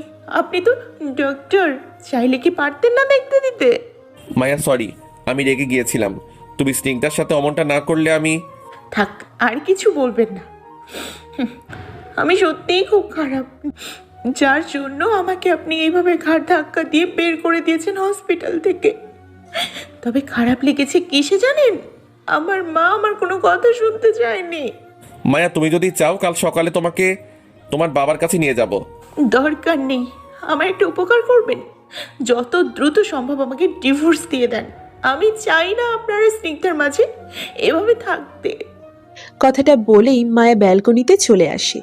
একান্তে বসে জ্যোৎস্নার আলোয় উপরের আবছা আকাশটাকে দেখতে থাকে, আর চারপাশ থেকে শীতের কুয়াশা ঘিরে এসে মায়াকে স্পর্শ করে যায়, যার জন্য কিছুক্ষণ পর মায়ার শরীরে কাঁপুনি শুরু হয়। মায়া বুঝতে পারে সত্যি বাইরে খুব শীত। হঠাৎ মাহির এসে মায়াকে একটা চাদর জড়িয়ে দিয়ে রুমের ভেতরে নিয়ে আসে। বলেছিলাম না বাইরে শীত, সবসময় জেদ দেখাও তুমি। আমি জেদ দেখাইনি। চুপ করো, এসো এদিকে। মাহির মায়ার হাত ধরে টেনে বিছানায় বসায়। এখানে ঘুমাবে তুমি। আর আপনি? আমি বিছানার অন্য পাশটায় ঘুমাবো। তোমার কোনো অসুবিধা আছে? তাহলে বলো, আমি গিয়ে সোফায় ঘুমাচ্ছি। না না, আমার জন্য আপনার রুমে আপনি কেন সোফায় ঘুমাতে যাবেন? আর তার চেয়ে বরং আমি। একটাও কথা বলবে না, যা বলেছি তাই করো। আমি আমাদের মাঝে একটা বালিশ দিয়ে দেব। তারপর মায়া আর কিছু না বলেই বিছানার এক পাশে গিয়ে শুয়ে পড়ে, আর মাহির ফোনটা নিয়ে বাইরে এসে তার বন্ধু আবিরকে কল দেয়। হ্যালো। হ্যালো আবির। হ্যাঁ মাহির বল, কোনো সমস্যা? বাইরে সবাই ঠিক আছে তো? হ্যাঁ সব ঠিক আছে। বলছিলাম আমার একটা উপকার করবি দোস্ত। কেমন উপকার, যার জন্য এত তাড়াতাড়ি ফোন করেছিস? আবিরের সাথে কথা বলে মাহির আবিরকে সব কিছু খুলে বলে। আবিরও মাহিরকে অনেক কিছু বোঝায়। কথা শেষ হলে মাহির ঘড়িতে তাকিয়ে দেখে রাতের অনেকটা সময় কেটে গেছে। এখন না ঘুমালে সকালে আর হসপিটালে পৌঁছানো যাবে না। তাই রুমে যাওয়ার উদ্দেশ্যে মাহির পেছনে ঘুরে দাঁড়াতেই দেখে সামনে মায়া দাঁড়ানো। কিছু জানার কৌতূহল নিয়ে মায়া তাকিয়ে আছে মাহিরের দিকে। মাহির মনে মনে ভাবে, মায়া কি সবকিছু শুনে ফেললো? না, এভাবে চুপ না থেকে জিজ্ঞেস করা যাক। এ কি মায়া, তুমি ঘুমাওনি? মায়া নিশ্চুপ হয়ে আছে, কোনো প্রতি উত্তর দেয় না মাহিরের প্রশ্নে। কি হলো বলো, বিছানা ছেড়ে উঠে এসেছো কেন? মায়া ঘুম ঘুম চোখ দুটো দোলতে দোলতে বলে, উফ, আপনি কি বলুন তো, রাতে ওয়াশরুমেও যেতে কি আপনার অনুমতি নেওয়া লাগবে? মাহির একটা মুচকি হাসি দিয়ে মায়ার মুখের কাছে নিজের মুখটা এগিয়ে এনে বলে, আবার শুরু করে দিয়েছো তো? মায়া মাহিরের শার্টের কলারটা টেনে ধরে। কি শুরু করলাম আমি? মাহির নিজের কলার থেকে মায়ার হাতটা ছাড়িয়ে নেয়। কথায় কথায় কলার কেন চেপে ধরো? বেশ করেছি, ধরেছি। আপনার জন্য আমি আমার বাবাকে দেখতে পারিনি। আপনাকে তো শাস্তি দেওয়া উচিত। কি শাস্তি দেবে? আজকে রাতটার জন্য আপনার ফোনটা আমায় দেবেন? আমার ফোন দিয়ে তুমি কি করবা? গেমস খেলবো, দিন। বলেই ফোনটা মাহিরের হাত থেকে কেড়ে নিয়ে ওয়াশরুমের মধ্যে চলে যায় মায়া। মায়া মাহিরের ফোনে বলা শেষের কিছুটা কথা শুনে নিয়েছে, যেই কথাগুলো অনুভবকে নিয়ে বলছিল মাহির। মায়ার সন্দেহ মাহির অনুভবের সাথেই কথা বলছিল, এজন্য মাহিরের ফোনের কল লিস্টের শেষ নাম্বারটা মুখস্থ করে নেয়। আর ওদিকে মাহির ভাবে আবিরের বলা কথাগুলো। আবির মাহিরকে বুঝিয়েছে স্বামী স্ত্রীর সম্পর্কটাই পবিত্র, আর ভালোবাসা একদিনে আসে না, আস্তে আস্তে একই ছাদের নিচে দুজন মানুষ থাকলে প্রকৃতির নিয়মে সেটা চলে আসে। তাছাড়াও স্নিগ্ধার প্রতি মাহিরের যেই আবেগটা জমেছে সেটা শুধুই ভালো লাগা আর পছন্দ ছাড়া কিছুই না। কিন্তু মায়ার সাথে থেকে মায়ার পাগলামোগুলো আর বাস্তবতা দুটোকে আপন করতে পেরেছে মাহির, যার জন্য স্নিগ্ধা আর মায়ার মধ্যে মায়াকে বেছে নেওয়াই উত্তম বলে বিবেচিত হয়। মাহিরের ফোন থেকে আবিরের নাম্বারটা মুখস্থ করে মায়া সেই খুশি। গুনগুন করে গানের সুর তুলতে তুলতে ওয়াশরুম থেকে বের হয় মায়া। তারপর মাহিরের মাথার কাছে ফোনটা রেখে ঘুমিয়ে যায়। ঘুম থেকে উঠেই মায়া আড়ামোড়া দিতে গিয়ে নিজেকে মাহিরের খুব কাছে আবিষ্কার করে। নড়তে চড়তেও পারছে না মায়া। মাহির এমনভাবে মায়াকে আষ্টে পৃষ্ঠে জড়িয়ে ধরে রেখেছে যে মায়ার দমই বন্ধ হয়ে আসছে। মায়া হাত পা নাড়াতে না পেরে মুখের কাছে মাহিরের কান পেয়ে জোরে একটা কামড় বসিয়ে দেয়, আর মাহির আহ করে এক চিৎকার দিয়ে উঠে বসে। এটা কি হলো? তার আগে আপনি বলুন, মাঝের বালিশটা সরিয়ে আমার এত কাছে এসছেন কেন? তাই বলে কামড় দিবে? হ্যাঁ দিব। আজ থেকে আপনি সোফায় ঘুমাবেন, নয়তো আমি। একই তো বিয়ে করে চরিত্রে একটা দাগ লাগিয়ে দিয়েছেন, তার উপর আপনি আমাকে ছুঁয়েছেন। এটা জানলে কি অনুভব আমাকে মেনে নেবে? কত মেয়ে পাগল অনুভবের জন্য, জানেন আপনি? তাই বুঝি?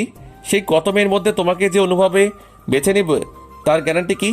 নিতেই হবে। যদি না নেয় তাহলে ধরে বেঁধে আমার করে নিব। কত ভালোবাসে অনুভবকে আপনি জানেন?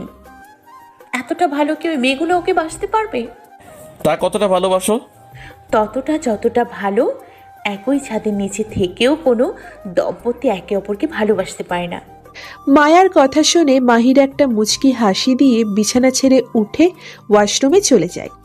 আর মায়া পা টিপে টিপে উঠে এসে ওয়াশরুমের বাইরে থেকে দরজায় লক লাগিয়ে দিয়ে একটা দীর্ঘশ্বাস ছাড়ে। তারপর চুপি চুপি আবিরের ফোন নম্বর মনে করে ফোন লাগায়। আবির ফোনটা রিসিভ করতে মায়া ইচ্ছে মতো বকা দিতে থাকে। বারবার ফোন করে বিরক্ত করছেন কেন? ঘরে কি মা বোন নেই?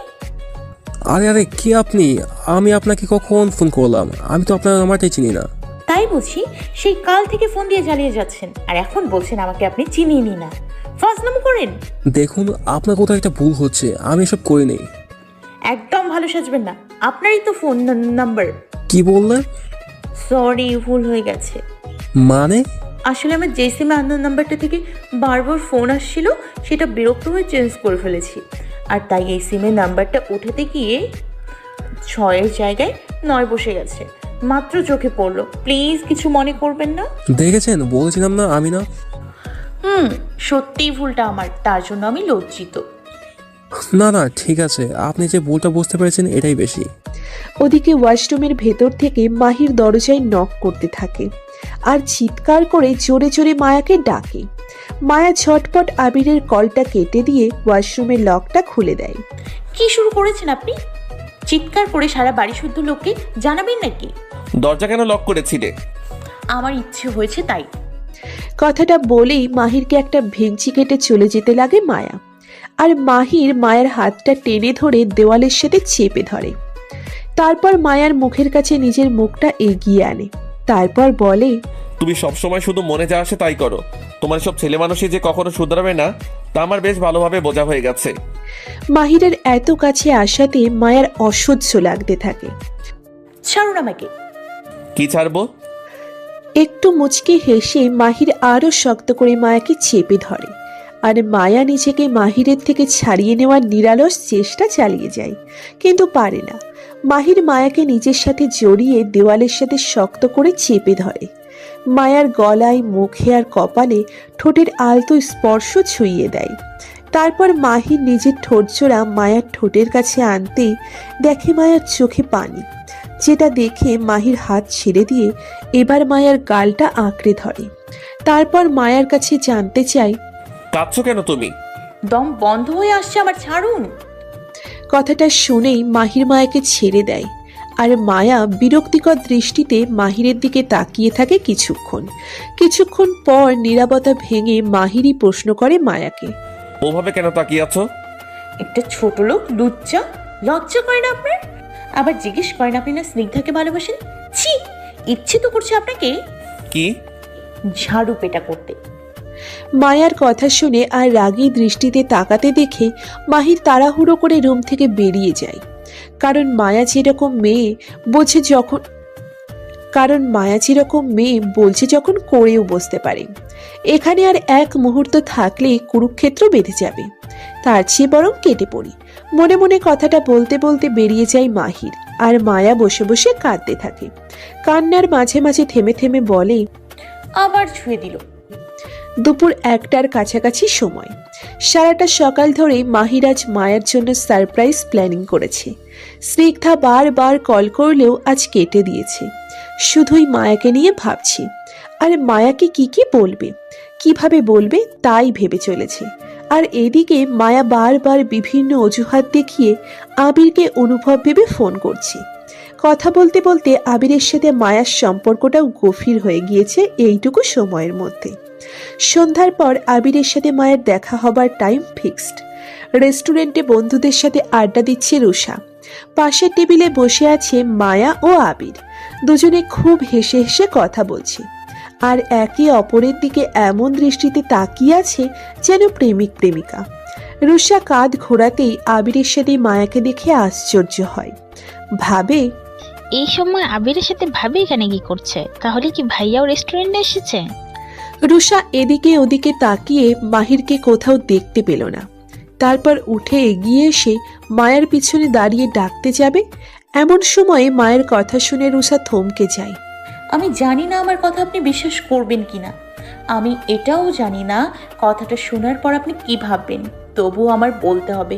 বিশ্বাস করুন আবির, এর আগে কখনো কাউকে বলিনি, আজ আপনাকে প্রথম বলছি। খুব ভালোবাসি আপনাকে, আমি সত্যি খুব ভালোবাসি। এতটা ভালোবাসি যতটা ভালো কেউ কাউকে বাসতে পারে না। আর জীবনের শেষ নিঃশ্বাস পর্যন্ত শুধু আপনাকেই ভালোবাসবো। এটুকু কথা শুনেই রুষা নিজের কান দুটো শক্ত করে চেপে ধরে, আর রুষার হাত থেকে পার্সটা পড়ে যায়। শব্দ শুনে আবির সামনে তাকিয়ে দেখে রুষা দাঁড়ানো। যা দেখে একরাশ ভয় নিয়ে আবির উঠে দাঁড়ায়, আর রুষা আবিরের দিকে তীক্ষ্ণ দৃষ্টিতে কিছুক্ষণ তাকিয়ে থেকে চোখ মুছতে মুছতে রেস্টুরেন্ট থেকে বেরিয়ে আসে। আবিরও ছুটে আসে রুষার পিছনে, কিন্তু ততক্ষণে রুষা চলে যায়, যার জন্য আবির রুষাকে কিছু বোঝাতে পারে না। মির্জা প্যালেস। মাহির খুব সুন্দর করে নিজের রুমটা সাজিয়েছে। মনে মনে ঠিক করে রেখেছে আজই মায়াকে সত্যিটা বলবে। আর তাই তো আবির যখন বলল মায়া ওকে অনুভব ভেবে বিভিন্ন বাহানায় ফোন করছে, তখন আবিরের সাথে প্ল্যান করে নিয়েছে যেন আবিরের সাথে মায়া দেখা করতে গেলে সেই সুযোগে রুমটা সাজিয়ে নিতে পারে। এদিকে রুষা বাড়িতে এসে রুমের দরজা ভেতর থেকে লক করেই সব জিনিসপত্র ভাঙচুর করছে। রুষার রুমে ভাঙচুরের আওয়াজ পেয়ে মাহির সহ বাড়ির সকলে ছুটে আসে। দরজায় নক করে বারবার রুষাকে ডাকে। সবাই জানতে চায় কি হয়েছে, কিন্তু রুষা কারো কোনো কথাই শোনে না, আরো বেশি করে ভাঙচুর করতে থাকে। তারপর না পেরে মাহির রুষার রুমের দরজাটা ভেঙে ফেলে। ভেতরে গিয়ে দেখে সারা রুমের জিনিসপত্র ভেঙে চুরে এলোমেলো হয়ে আছে। সবাইকে রুমের ভেতরে দেখে একটা কাচের বড় টুকরো উঠিয়ে রুষা নিজের হাতের সামনে ধরে, আর বলে কেউ সামনে আগালেই নিজেকে শেষ করে দেবে। রেস্টুরেন্টে রুষা চলে আসার পর আবির মায়াকে সব বুঝিয়ে বলে। সকালে মায়া আবিরকে ফোন দিয়ে যেই কথাগুলো বলেছিল তা মাহির ওয়াশরুম থেকে শুনে নেয়। তারপর আবিরকে ফোন দিয়ে মায়ার ফোন নাম্বার মিলিয়ে কনফার্ম হয় মাহির। তারপর আবিরের সাথে প্ল্যান করে মাহির এত কিছু করে শুধু মায়াকে সারপ্রাইজ দেবে বলে। তাই বলুন, এই জন্যই আমার মনে সন্দেহ হচ্ছিল আপনি অনুভব নন। মানে? আপনার কণ্ঠের সাথে অনুভবের কণ্ঠের কোনো মিল আছে নাকি? তাহলে প্রপোজ করলেন কেন? প্রিপারেশন নিচ্ছিলাম। উনি স্নিগ্ধাকে ভালোবাসে, তাই তো শুধু স্নিগ্ধা স্নিগ্ধা করে সারাক্ষণ। এই স্নিগ্ধার জন্যই বিয়ের দিন আমাকে উনি পাচার করে দিচ্ছিল। আমি জানতাম না উনিই অনুভব, কিন্তু এখন যখন জেনে গেছি তখন শোধ তুলব। উনি যদি আমার সামনে আর একটা মেয়ের সাথে প্রেম করতে পারে তাহলে আমি কেন পারবো না? ঠিক বলেছেন। কেউ সামনে আগাবে না বলে দিলাম, নাইলে আমি নিজেকে শেষ করে দেব। এই জীবন রেখে আর কি করব, মরে যাব আমি। রুষার কথা শুনে সবাই হতবাক হয়ে চেয়ে আছে রুষার দিকে আর ভাবছে কেন এমন করছে মেয়েটা। এই তো বিকালে হাসতে হাসতে বন্ধুদের সাথে বের হলো আর এখন বাড়িতে এসেই পাগলামি শুরু করে দিয়েছে। রাইসা ভয় ভয় মুখ করে মীরার দিকে তাকায়।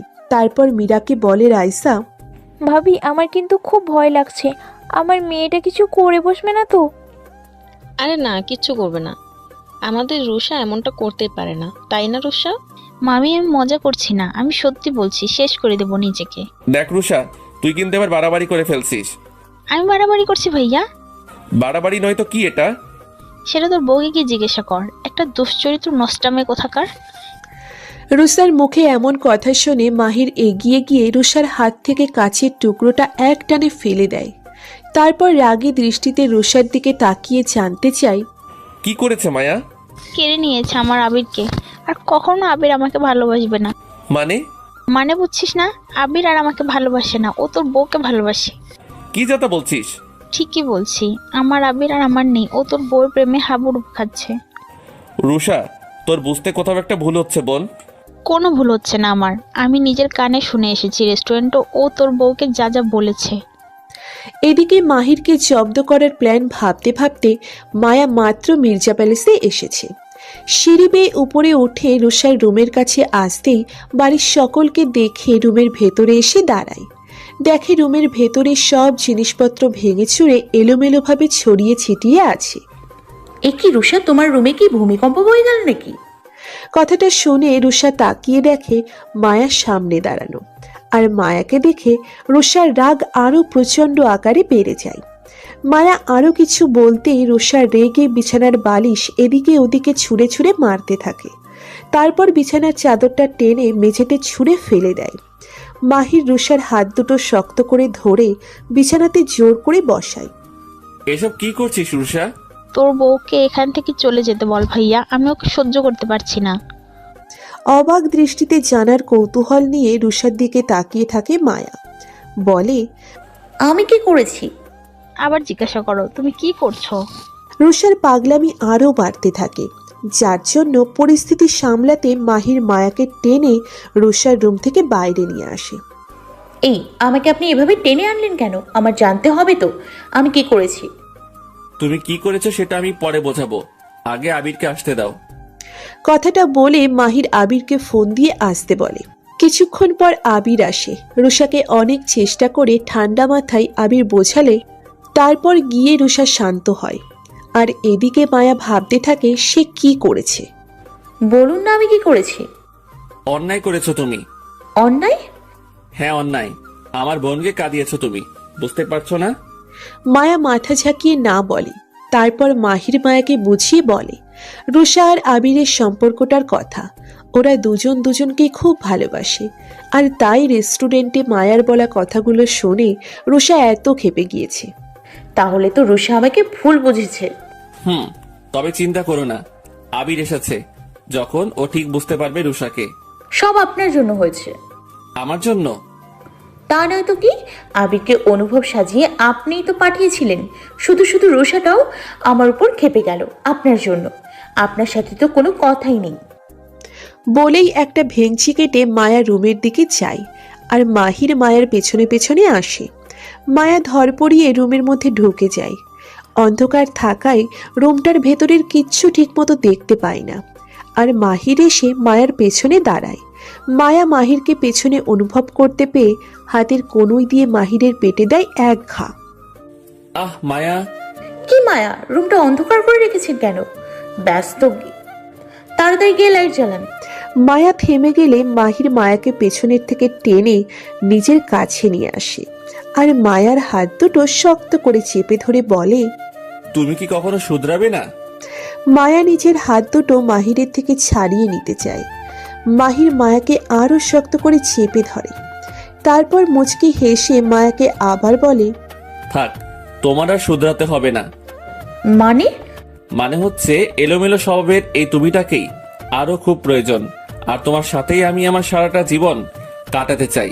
আর স্নিগ্ধা? ওকে, আমি পরে বুঝিয়ে বলবো। কি বুঝবেন? সেটা তোমার না জানলেও চলবে। কথাটা শুনে মায়া একদম চুপ হয়ে যায়। আর মাহির একটু মুচকি হেসে মায়াকে কোলে তুলে নিয়ে বিছানায় গিয়ে বসায়। এখানে বসো। মাহির উঠে যাবে, মায়া মাহিরের হাতটা টেনে ধরে। চলে যাচ্ছেন? লাইট জ্বালাতে যাচ্ছি, তোমার জন্য একটা সারপ্রাইজ আছে। কথাটা বলে মাহির লাইটটা জ্বালাতে যায়। আর মায়া মনে মনে ভাবতে থাকে মাহির এখন ওকে কিসের সারপ্রাইজ দিবে। এমন সময় লাইটটা অন হলেই মায়া চোখ তুলে সামনে তাকিয়ে দেখে হাঁ হয়ে আছে। ফুলে ফুলে খুব সুন্দর করে সাজানো রুমটা, ঠিক যেমনটা বাসরাতে সাজানো হয়েছিল। কেমন লাগলো আমার সারপ্রাইজ? মায়া কোনো কথা বলে না, লজ্জায় চোখ দুটো নিচু করে নেয়। কি হলো, বললে না যে? কি বলবো? সাজানোটা কেমন হয়েছে? জানি না। বলেই মায়া বিছানা ছেড়ে উঠে যেতে যায়। আর তখনই মায়ের হাতটা মাহির ধরে বসে। মায়াকে টেনে মাহির নিজের কোলের উপরে বসিয়ে ঘাড়ের উপরে চলে আসা এলোমেলো চুলগুলো একপাশে সরিয়ে রাখে। তারপর নিজের থুতনিটা মায়ার ঘাড়ের উপরে রেখে মায়ার কানের কাছে নিজের মুখটা নিয়ে ফিসফিসিয়ে বলে, নীরবতা, নির্জনতা সবকিছুই আজকে তোমায় দেব। সময়টাকেও থামিয়ে দেব, শুধু তোমার আর আমার অনুভূতি বিলাস। মায়া ঘুরে মাহিরকে জড়িয়ে ধরে। তারপর মাহিরের গাল দুটো আঁকড়ে ধরে মাহিরের কপালে, গালে আর ঠোঁটে আলতো স্পর্শ ছুঁয়ে দেয়। হসপিটালে স্নিগ্ধা বারবার মাহিরকে ফোন করে যাচ্ছে, কিন্তু মাহিরের ফোনটা সুইচ অফ। সকালে যতবার ফোন করেছে মাহির কেটে দিয়েছে। স্নিগ্ধার সাথে এমনটা মাহির আগে কখনো করেনি, বরঞ্চ স্নিগ্ধা রাগ করলে কিভাবে তার রাগ ভাঙাবে সেটাই ভেবেছে সব সময়। তাহলে আজ মাহিরের কি হলো? হসপিটালে ঘুরে ঘুরে বেডের রোগী দেখছে আর কথাগুলো মনে মনে ভেবে চলেছে স্নিগ্ধা। ওদিকে মায়ার বাবার জ্ঞান ফিরেছে, এখন সে মায়াকে দেখতে চাইছে। মায়ার মাও নিজের ভুল বুঝতে পেরেছে। রাগের মাথায় মায়াকে বলে ফেলা কথাগুলোর জন্য অনুশোচনা বোধ হচ্ছে মুফতির। ভাবছে মায়াকে ওভাবে কথা না শোনালে ভালো হতো। মাহির মায়াকে ছেড়ে দিয়ে মায়ার গলার কাছে এসে চেইনটা টেনে ধরে। তারপর চেনের সাথে ঝুলে থাকা লকেটটা দেখে অবাক দৃষ্টিতে তাকায়। কি হলো? মায়া, বলুন। এই লকেটটা তুমি কোথায় পেয়েছো? বাবা মা হয়তো ছোটবেলায় দিয়েছিল। কেন বলুন তো? এসো, তাই বলছি। বলে মায়ের হাতটা ধরে টানতে থাকে মাহির। আরে রে, কোথায় যাব? মাহির মায়ের কপালে একটা চুমু এঁকে দিয়ে মায়াকে কোলে তুলে নেয়। তারপর মায়াকে নিয়ে নিচে এসে চিৎকার করে বাড়ির সকলকে ডাকতে থাকে। মীরা মা, মামা, বাবা মা, তোমরা কে কোথায় আছো? তাড়াতাড়ি আসো। মায়া কিছুই বুঝে উঠতে পারে না, ভাবে কেন মাহির এমন চিৎকার করে সবাইকে ডাকছে। বাড়ির সকলে এসে মাহিরের কাছে জিজ্ঞেস করে এভাবে চিৎকার করে ডাকার কারণ। তখন মাহির সবাইকে লকেটটা দেখায়, যা দেখে সকলের চোখে পানি চলে আসে। ভাবি, এই লকেটটা তো আমি আমার ছোট্ট মাইয়ার জন্মদিনে ওকে পরিয়ে দিয়েছিলাম। মায়াকে উদ্দেশ্য করে বলে রাইসা, হ্যাঁ, এটা তো সেই লকেট। তাহলে এই মায়াই আমার মেয়ে, আমার ছোট্ট মায়া তুই। মীরা এগিয়ে মায়ের কাছে এসে মায়ের মুখটা ধরে কাঁদে। আর মায়া অবাক দৃষ্টিতে মীরাকে দেখে যায়। মীরা আন্টি, আপনি এভাবে কাঁদছেন কেন? একটা দেব, মাকে আন্টি বলবি তুই? মা? হ্যাঁ মা, তুই আমার মেয়ে মায়া। এই লকেটটা দেখছিস, এটা তোর জন্মদিনে রাইসা তোকে পরিয়ে দিয়েছিল। আর ওই দিনই আমরা সকলে মিলে মেলায় গিয়েছিলাম। সেদিন ভিড়ের মধ্যে হারিয়ে ফেলি তোকে আমরা। হ্যাঁ, তারপর আমরা তোকে অনেক খুঁজেছি, কিন্তু পাইনি রে মা। তার মানে ভালো আঙ্কেল আর তুমি আমার আসল মা বাবা? হুম। বলেই মীরা জড়িয়ে ধরে মায়াকে। আর সোহাগ পাশে দাঁড়িয়ে চোখের পানি মুছতে থাকে, যেটা দেখে মীরা ইশারা করে বলে বাবার কাছে যা। মায়া এবার সোহাগের কাছে গিয়ে সোহাগকে ডাকে। বাবা। বাবা ডাকটা শুনে সোহাগের এত বছর ধরে বুকের মাঝে জমানো কষ্টগুলো হালকা হতে থাকে। মেয়েকে হারিয়ে ফেলার পরে শূন্য হয়ে যাওয়া বুকটা আজ ভরে ওঠে। মায়াকে বুকে নিয়ে কেঁদে মনটা হালকা করে সোহাগ। তারপর পেছনে ঘুরে তাকিয়ে দেখে দরজার কাছে শাহিদ খান ও মুফতি খান দাঁড়ানো। তাহলে তুই তোর বাবা মাকে পেয়ে গেলি মায়া? বাবা। না, ওই সোহাগ মির্জাই তোর বাবা, আমি তোর কেউ না মায়া। এসব কি বলছো বাবা? ঠিকই বলছি। তোকে যখন আমরা মেলাতে পাই তখন তুই খুব ছোট্ট ছিলি, নিজের নামটা ছাড়া আর কিছু বলতে পারতি না। তাই আমরা তোকে সেদিন তোর পরিবারের কাছে পৌঁছে দিতে পারিনি, তবে নিজের মেয়ের মতন করে বড় করেছি। আজ যখন তুই তোর বাবা মাকে পেয়েছিস তখন আমার দায়িত্ব শেষ। চলো মুফতি। শাহিদ খানকে থামিয়ে মুফতি মায়ার কাছে এগিয়ে এসে বলে, কাল তোকে রেগে অনেক কিছু বলে ফেলেছি, তাই মন মানছিল না আমার। এজন্য তোর বাবা সুস্থ হতেই ছুটে চলে আসলাম দুজনে। এখন তো তুই তোর বাবা মাকে পেয়ে গেছিস, আমাদের কি ভুলে যাবি মায়া? মায়া চুপ করে কাঁদতে থাকে। মুফতি আবার বলে, আমি জানি তোকে আমি খুব অপমান করি, রেগে গেলে বারবার মনে করিয়ে দেই তুই আমাদের কেউ না। আর তাই আজ তোর কাছে ক্ষমা চাচ্ছি, পারলে ক্ষমা করে দিস মা। মায়া এবার মুফতিকে চাপটে ধরে কাঁদতে থাকে। তুমি ভাবলে কি করে মা যে আমি তোমায় মা বলে ডাকবো না? আমার তখন 3টা মা হলো, তুমি, মীরা মা আর রাইসা মা। মায়ার কথা শুনে সবাই হেসে দেয়। এমন সময় হুট করে কোথা থেকে যেন স্নিগ্ধা চলে আসে। ছুটে সেই মাহিরের সামনে দাঁড়ায়, তারপর বলে, এ কি স্যার, তোমাকে আমি আজ কতবার ফোন দিয়েছি, খেয়াল আছে? সকালে তো কেটে দিয়েছিলে, এখন আবার সুইচ অফ করে রাখছো। জানো আমার কতটা চিন্তা হচ্ছিল, তারপর আজ হসপিটালেও যাওনি কেন? স্নিগ্ধার এমন কথা শুনে সবাই মাহিরা স্নিগ্ধার দিকে তাকিয়ে থাকে, আর মাহির মায়ার দিকে। মায়া এসে টেনে স্নিগ্ধাকে নিজের দিকে ঘুরিয়ে নেয়। কাকে জান জান বলছো তুমি? ও আমার স্বামী। মায়া তুমি? চুপ, একটা কথা বলবেন না আপনি। মাহিরকে থামিয়ে মায়া হাত ধরে টানতে টানতে স্নিগ্ধাকে নিয়ে এসে ধাক্কা দিয়ে বাড়ি থেকে বের করে দেয়।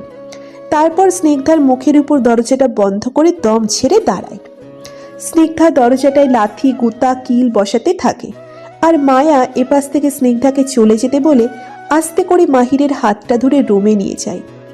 বাড়ির সকলে মায়ার কর্মকাণ্ড দেখে চুপ হয়ে যায়, আর চিন্তা করে এই স্নিগ্ধাটা আবার কি। কিন্তু মায়া কাউকেই কিছু বলার সুযোগ দেয় না। মায়া টানতে টানতে মাহিরকে রুমে নিয়ে যায়। আসুন আমার সাথে আপনি। মাহিরকে রুমে নিয়ে গিয়ে খুব শব্দ করে দরজাটা ভেতর থেকে বন্ধ করে দেয়, যা দেখে বাড়ির সবাই বিস্মিত। ভাবে মায়া এমন কেন করছে। মায়া কি হয়েছে তোমার? আবার জিজ্ঞেস করছেন? মাহির একদম চুপ। কিছুক্ষণ মাহির কথা না বলায় মায়া রেগে যায়। রেগে হাতে কনুই দিয়ে মাহিরের পেটে দেয় এক ঘা। আউচ, লাগলো তো? লাগুক। স্নিগ্ধা শাকচুন্নি পেতনি, ওর সাহস কিভাবে হয়? ওর সাহস কিভাবে হয় আমার বাড়িতে আসার? কথাটা বলে মায়া এবার মাহিরের শার্টের কলারটা টেনে ধরে। তারপর মাহিরের চোখে চোখ রেখে তাকিয়ে থাকে কিছুক্ষণ পর। অনুভব, হুম, ওই স্নিগ্ধাকে আপনি ভুলে যান। বিশ্বাস করুন, ওর থেকেও অনেকটা বেশি আপনাকে আমি ভালোবাসা দিব। এতটা ভালোবাসা দিব যতটা স্নিগ্ধা কেন পৃথিবীর কোনো মেয়ে আপনাকে দিতে পারবে না। তাই? মাহির এবার মুচকি হেসে মায়ার কোমরটা জড়িয়ে ধরে মায়াকে খুব কাছে টেনে নেয়। আচ্ছা, একটা মানুষ এতটা ভালোবাসা দিয়ে কি করবে? মানে? ওই যে বললে না, তোমার মতন কেউ আমাকে এতটা ভালোবাসতে পারবে না। পারবে না তো। আপনি আমার স্বামী, আর আপনার ইহকাল পরকাল সবটা জুড়ে শুধুই আমি থাকবো। তাই শুধু আমার অধিকার রয়েছে আপনার উপর, আর আমার জীবনের শেষ নিঃশ্বাস পর্যন্ত কেউ চাইলেও পারবে না আপনাকে আমার থেকে কেড়ে নিতে। আর যদি আমি স্নিগ্ধার কাছে চলে যাই? নিঃস্ব হয়ে যাব আমি। প্লিজ ওই রাক্ষসীটার কাছে যাবেন না অনুভব। যাব না, মজা করছিলাম তোমার সাথে। তাই? হুম। একটা কথা বলবেন? কি? আপনার এই ঠোঁট, মুখ, নাক, কান, চোখ এগুলো কখনো স্পর্শ করেনি তো স্নিগ্ধা? মায়ার কথা শুনে মাহির হাসতে থাকে। হাসছেন কেন? আমার ভালোবাসাটাকে কি মজা মনে করেন? আপনি জানেন আপনাকে আমি কতটা ভালোবাসি? সেই যেদিন আপনাকে প্রথম শুনেছিলাম সেদিন থেকে ভালোবাসি। আর আজ যখন আপনার দেখা পেয়েছি তখন আপনাকে হারাতে দেব ভেবেছেন? কথাটা বলে মায়া মুখটা ঘুরিয়ে কিছু সময় চুপ হয়ে থাকে। মাহির মায়ের মুখটা তুলে নিজের দিকে ঘুরিয়ে নেয় আর দেখে মায়ের চোখের কোণে পানি। সাথে সাথে মায়ার কোমরটা ছেড়ে দিয়ে দুই হাতের মুঠোয় গালটা আঁকড়ে ধরে। এত ভালোবাসো আমাকে তুমি? ঠোঁট দিয়ে মাহির মায়ার চোখের পানি মুছিয়ে দেয়। তারপর মায়ার কপালে ঠোঁটের আলতো স্পর্শ ছুঁইয়ে দিয়ে বলে, এই বোকামে, কাঁদছো কেন? আমি তো তোমারই, তুমি বোঝো না? তোমার এসব কথায় আমি তোমাকে আরো বেশি ভালোবেসে ফেলি, আর তোমাকেই আমার জীবনে প্রয়োজন। ভয় পেও না মায়া, এই হাত দুটো যখন ধরেছি কখনো ছাড়বো না, হারিয়েও যাব না। ভরসা রাখো আমার উপর। ভালোবাসেন আমাকে? ভালোবাসি, ভালোবাসি, খুব ভালোবাসি। কেন বিশ্বাস হচ্ছে না তোমার? মায়া মাহিরের মুখে ভালোবাসার কথা শুনে খুশিতে হেসে দিয়ে চাপটে ধরে মাহিরের বুকে একটা কিস করে, যা দেখে মাহিরও মুচকি হেসে মায়াকে জড়িয়ে ধরে। এইভাবে থাকবে সব সময়, জানো? তোমার গালের এই টোল পড়া হাসিটা কি আমার বড্ড ভালো লাগে দেখতে। কথাটা শুনে মায়া লজ্জায় মাহিরের থেকে নিজেকে ছাড়িয়ে দূরে সরে আসে। বিছানার উপরে গিয়ে মুখটা দুই হাত দিয়ে ঢেকে বসে থাকে লজ্জায়। কিছুক্ষণ পর মাহিরের কোনো সারা শব্দ না পেয়ে মুখটা থেকে হাত সরিয়ে চোখ তুলে দেখে মাহির পাশের বালিশে শুয়ে ফোন চার্জে লাগিয়ে টিপছে, যা দেখে মায়া আবার রেগে যায়। ফোন টিপুন, আমি চলে যাই রুষার রুমে। রুষার রুমে কেন যাবে? তো কি করব, শুধু শুধু রুমটা সাজিয়েছেন, কি দরকার ছিল এত পরিশ্রম করার? মাহির এবার ফোনটা রেখে মায়াকে টেনে নিজের বাহুডোরে আবদ্ধ করে নেয়। কি বলতে চাচ্ছ? জানি না। মাহিরের বুকে একটা কিল বসিয়ে দিয়ে বলে মায়া। মাহির মায়াকে ঘুরিয়ে নিয়ে মায়ের বুকের উপরে আসে। তারপর মায়ার ঠোঁটে নিচে ঠোঁট মিলিয়ে দেয়। মাহিরের প্রতিটি স্পর্শ মায়াকে পাগল করে তোলে। বিলীন হতে থাকে দুজন মানুষের অনুভূতির আত্মসমর্পণ, যা আলতো স্পর্শে পূর্ণতা এনে দেয় মুহূর্তকে। ওদিকে স্নিগ্ধা মায়ার দেওয়া অপমানটা সহ্য করতে না পেরে রাগে বাড়িতে গিয়ে এটা ওটা সব জিনিসপত্র উঠিয়ে ছুঁড়ে ছুঁড়ে মারতে থাকে। তারপর কাছের জিনিসগুলো ভেঙে চুড়ে হাঁপায়। রাগে গজগজ করতে করতে আয়নার সামনে দাঁড়িয়ে শয়তানি হাসি দিয়ে বলে স্নিগ্ধা, তোমাকে আমি ছাড়বো না মায়া, এর চেয়ে দ্বিগুণ অপমান তোমাকে আমি ফিরিয়ে দেবো। স্নিগ্ধা অনেক ভাবে কিভাবে এই অপমানের প্রতিশোধ তোলা যায়। মাহিরকে ভালোবেসে তীব্র চাওয়াটা আগে কখনো স্নিগ্ধার মধ্যে আসেনি, কিন্তু আজ মায়ার এই অপমানে স্নিগ্ধা মনে মনে ঠিক করে নিয়েছে যে কোনো মূল্যে মাহিরকে নিজের করেই ছাড়বে। সকালে ঘুম থেকে উঠে মায়া আর মাহিরের দেখা পায় না। মায়া সারা বাড়িতে মাহিরকে খোঁজে, কিন্তু মাহির বাড়িতে কোথাও নেই। এমনকি মায়ার ফোনটাও রিসিভ করছে না। মায়া চিন্তায় পড়ে যায়, ভাবে এমনটা কেন করছে মাহির। দুপুরের দিকে লাঞ্চ নিয়ে মায়া হসপিটালে চলে আসে। মাহিরের কেবিনে ঢুকতেই দেখে স্নিগ্ধা মাহিরকে চাপটে ধরে আছে, আর মাহির স্নিগ্ধার পিঠে হাত বুলিয়ে দিচ্ছে আর বলছে, আমি আছি তো জান, সব ঠিক হয়ে যাবে। মায়া এগিয়ে গিয়ে মাহিরকে টেনে স্নিগ্ধার থেকে দূরে সরিয়ে আনে।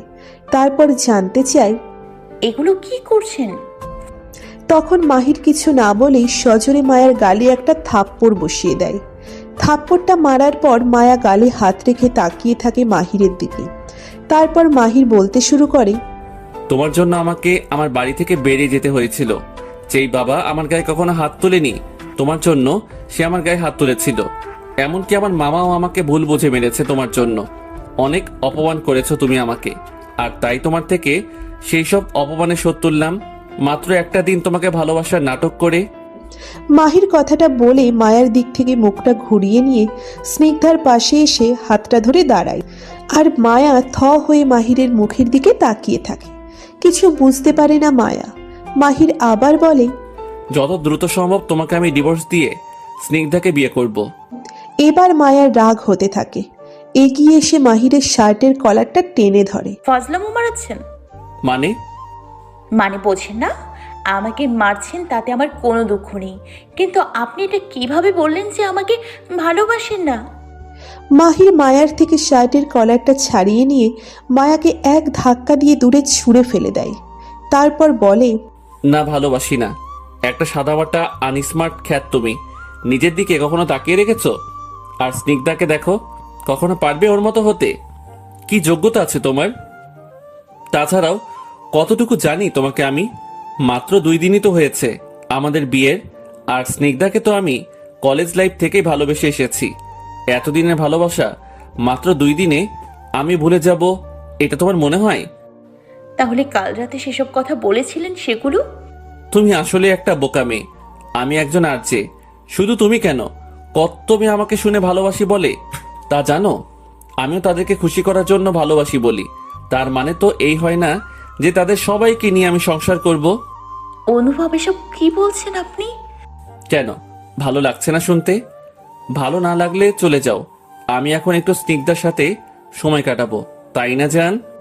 হ্যাঁ জান, তোমার যদি কোনো অসুবিধা না থাকে তাহলে ওকে আমি ঘাট ধাক্কা দিয়ে হসপিটাল থেকে বের করে দিতে চাই। হ্যাঁ অবশ্যই, এর জন্য অনুমতি নেওয়া লাগে। থ্যাঙ্কস জান। বলে খুশিতে লাফাতে লাফাতে এসে স্নিগ্ধা মায়ার হাতটা ধরতে যায়, আর মায়া স্নিগ্ধাকে থামিয়ে দেয়। তার কোনো প্রয়োজন নেই, আমি চলে যাচ্ছি স্নিগ্ধা। আমার বিশ্বাস হচ্ছে না আপনি এতটা খারাপ। এটা সত্যি, আমি আপনাকে ভালোবাসি, কিন্তু এই মেয়েটার সামনে যে অপমানটা আমাকে করলেন, তারপর আর আমি আপনাকে কোনো দিনও ক্ষমা করতে পারবো না। কথাটা বলে মায়া কাঁদতে কাঁদতে হসপিটাল থেকে বেরিয়ে আসে। আর মায়া চলে যাওয়ার পর স্নিগ্ধা বলতে শুরু করে, বাহ, দারুণ হয়েছে অভিনয়টা, এভাবে অভিনয়টা চালিয়ে যাও। এসব তুমি কেন করছো স্নিগ্ধা? প্রতিশোধ দিতে। কাল অপমান করেছিল মেয়েটা আমাকে, তাছাড়াও তোমাকে আমি ভালোবাসি জান। এভাবে ভালোবাসা হয় না স্নিগ্ধা, প্লিজ ছেড়ে দাও ওনাদেরকে। স্নিগ্ধার সামনে 2 হাত জোর করে বলে মাহির, ছেড়ে দেবো? কাল রাতে কত প্ল্যানিং করার পর কৌশলে গুন্ডাদের দিয়ে ওদের কিডন্যাপ করেছি, তুমি জানো? আচ্ছা ঠিক আছে, তোমার সাথে আমার বিয়েটা হয়ে যেতে দাও, তারপর ছেড়ে দেবো। এখন আমি যেমন যেমন বলবো একটু মন দিয়ে তেমন তেমন করো তো দেখি, নইলে মুফতি খান আর শাহিদ খানের অবস্থা কি হবে সেটা তুমি কল্পনায় আনতে পারবে না। আর একটা কথা, পুলিশের সাহায্য নেওয়ার চেষ্টাও করো না, তাহলে পরিণাম খারাপ হবে। আর তুমি নিশ্চয়ই জানো, তোমার জন্য মায়ের বাবা মায়ের কিছু হলে মায়া তোমাকে ভালোবাসবে না, শুধু ঘৃণা করবে। হাজার হোক, এত বছর ধরে মায়া তাদের বাবা মা বলে ডেকে এসেছে বলে কথা। কথাগুলো বলে কোমরটা হেলিয়ে দুলিয়ে স্নিগ্ধা মাহিরের কেবিন থেকে বেরিয়ে যায়। মায়া কাঁদতে কাঁদতে হসপিটাল থেকে বেরিয়ে আসে আর রাস্তা দিয়ে দৌড়তে থাকে। ভাবতে থাকে মাহিরের বলা প্রত্যেকটা কথা, যা মনে পড়তেই মায়ার নিজেকে খুব একা মনে হয়। ইচ্ছে করে মরে যেতে। মায়া আজ সম্পূর্ণ নিঃস্ব, কারণ পৃথিবীতে সব থেকে বেশি যাকে ভালোবেসেছে, বিশ্বাস করেছে, সেই মায়াকে ঠকিয়েছে। মাহিরের বলা প্রত্যেকটা কথা মায়ার ভেতরটাকে ভেঙে চুরমার করে দিয়েছে। যেই কথাগুলো মায়ার কল্পনার বাইরে ছিল, সেগুলো শোনার পর মায়ার বিশ্বাস হচ্ছে না যে মাহির তাকে এইভাবে বলেছে, এত অপমান করেছে একটা মেয়ের জন্য। কিন্তু এটাই যে সত্যি, যা মানতে কষ্ট হলেও কিচ্ছু করার নেই। মায়া চোখ তুলে সামনে তাকিয়ে দেখে একটা বড় ট্রাক মায়ার খুব কাছে চলে এসেছে। ট্রাকটা এতক্ষণ হর্ন বাজাচ্ছিল, কিন্তু মায়া আনমনা হয়ে দৌড়াতে থাকায় আশেপাশের আর কিছুর দিকে খেয়াল নেই। ট্রাকটা মায়াকে যেই ধাক্কা দিতে যাবে, সেই মায়া নিজের চোখ দুটো আস্তে করে বন্ধ করে নেয়, কারণ মায়ার ভেতরে আর কিছু কাজ করে না। এমন সময় কেউ একজন এসে মায়ার হাতটা ধরে টেনে রাস্তার এক সাইডে নিয়ে আসে। মায়া চোখ খুলে সামনে তাকিয়ে দেখে রোষা আর আবির দাঁড়ানো। এই কি ভাবি, এইভাবে আনমনা হয়ে রাস্তার মাঝখান থেকে হাঁটছো? যদি কিছু হয়ে যেত ভাইয়ার কি হতো? বাড়ির সকালের কি অবস্থা হতো একবার ভেবে দেখেছো? রোষার প্রশ্নের মায়া কোনো উত্তর দেয় না। কিছুক্ষণ চুপ থেকে রোষাকে চাপটে ধরে কাঁদতে শুরু করে দেয়, যেটা দেখে রোষা আর আবির কিছুই বুঝে উঠতে পারে না। রোষা আবার মায়াকে জিজ্ঞাসা করে, ভাবি কি হলো, কাঁদছো কেন? ভাইয়ার কিছু বলেছে? ভাইয়ার কাছে তো লাঞ্চ নিয়ে গিয়েছিলে, বলো না আবার ঝগড়া হয়েছে তোমাদের মাঝে। মায়া তবুও কিছু বলে না। রোষাকে ছেড়ে একটা অটো ডেকে উঠে পড়ে আর কাঁদতে থাকে। আবির রোষাকে মায়ার সাথে চলে যেতে বলে। তারপর আবিরকে বাই বলে রোষা মায়ের সাথে বাড়িতে চলে আসে। বাড়িতে সবাই আজ খুব আনন্দে আছে। এতদিন পর এ বাড়ির মেয়ে আবার বাড়িতে ফিরে এসেছে। মীরার শূন্য কোল আজ আবার ভরে উঠেছে, তাই সবার মনেই আজ খুশির ঝলক। আজকের মেনুতে মায়ের পছন্দের খাবার আইটেম সব রান্না করা হয়েছে। মুফতি খান আর শাহিদ খানের দুপুরে আসার কথা ছিল, কিন্তু তারা এখনো আসেনি। তাই নিয়ে রাইসা আর মীরার মধ্যে কথা চলছে। তাদের ফোন দেওয়া হয়েছে অনেকবার, কিন্তু ফোনটাও বন্ধ। মায়া বাড়িতে এসে সোজা দৌড়ে নিজের রুমে গিয়ে দরজাটা ভেতর থেকে বন্ধ করে দেয়। দরজার ওপাশ থেকে হেলান দিয়ে বসে কাঁদতে থাকে, আর বাইরে থেকে সবাই মায়াকে ডাকে। মায়ের কাছে জানতে চায় কি হয়েছে। রুষা মায়ের সাথে এসেছে বলে সবাই রুষাকেও প্রশ্ন করে, কিন্তু রুষা কিছুই বলতে পারে না। এমন সময় মাহির স্নিগ্ধার হাত ধরে এসে রুমের সামনে দাঁড়ায়। কি হলো, আমার রুমের সামনে এত ভিড় কেন? মাহিরের কথা শুনতে পেয়ে সবাই পেছনে ঘুরে তাকিয়ে দেখে মাহির আর স্নিগ্ধা হাত ধরাধরি করে দাঁড়িয়ে আছে, আর স্নিগ্ধার হাতে একটা ব্যাগ। মাহির আবার বলে, মায়া কি আমার রুমে আছে? থাকলে ওর যা কিছু আছে সব নিয়ে এক্ষুনি বের হতে বলো। আমি এখন থেকে স্নিগ্ধাকে নিয়ে আমার রুমে থাকবো। মাহিরের কথা শুনে ভেতর থেকে মায়ের বুকটা মোচড় দিয়ে ওঠে। ভাবে অনুভব এতটা নিচে নেমে গেছে যে স্নিগ্ধার সাথে একই রুমে থাকবে। মীরা এসে ঠাস করে একটা থাপ্পড় বসিয়ে দেয় মাহিরের গালে। লজ্জা করছে না তোর এমন কথা বলতে? এই জন্য বুঝি আমার মেয়েটা এত কষ্ট পাচ্ছে? ছি মাহির ছি, তোকে না আমি কোলে পিঠে করে মানুষ করেছি, এই শিক্ষা দিয়েছি তোকে আমি। এভাবে বড়দের সামনে বলতে তোর মুখে কি একটু আটকালো না? না, আটকাইনি। মায়া তোমার মেয়ে, তাই তুমি এমন কথা বলছো। তোমার খারাপ লাগতেই পারে, কিন্তু আমি পারি না ওর সাথে এক মুহূর্ত থাকতে। আমি স্নিগ্ধাকে ভালোবাসি। খুব শীঘ্রই মায়াকে আমি ডিভোর্স দিয়ে স্নিগ্ধাকে বিয়ে করব। মীরা মাহিরের গালে আর একটা চড় মারে, তারপর বলে, মায়া যদি আমার মেয়ে নাও হতো তবুও তোকে আমি এভাবেই মারতাম, তোকে শাসন করে বোঝাতাম তুই ভুল করছিস মাহির। এখনো সময় আছে বাবা, ফিরে আয় এই ভুল থেকে। কোনো ভুল করছি না আমি। তোমাদের যদি ভুল মনে হয় তাহলে তাই, আমার যা ইচ্ছা তাই আমি করব। মানতে হয় মানো, নয়তো আমি স্নিগ্ধাকে নিয়ে বাড়ি থেকে চলে যাচ্ছি। কথাটা বলে স্নিগ্ধার হাত ধরে টেনে নিয়ে যেতে লাগে মাহির। আর স্নিগ্ধা মনে মনে বলে, মাহির যেন বাড়ি ছেড়ে ওকে নিয়ে না যায়, কারণ চলে গেলে তো মায়ের প্রতি অপমানের প্রতিশোধ নেওয়া হবে না। এমন সময় মায়ের রুম থেকে বেরিয়ে এসে মাহিরকে পেছন থেকে ডাকে। দারুণ অনুভব। মায়ার ডাকে স্নিগ্ধা আর মাহির পেছনে ঘুরে দাঁড়ায়, দেখে মায়ের হাতে একটা ব্যাগ।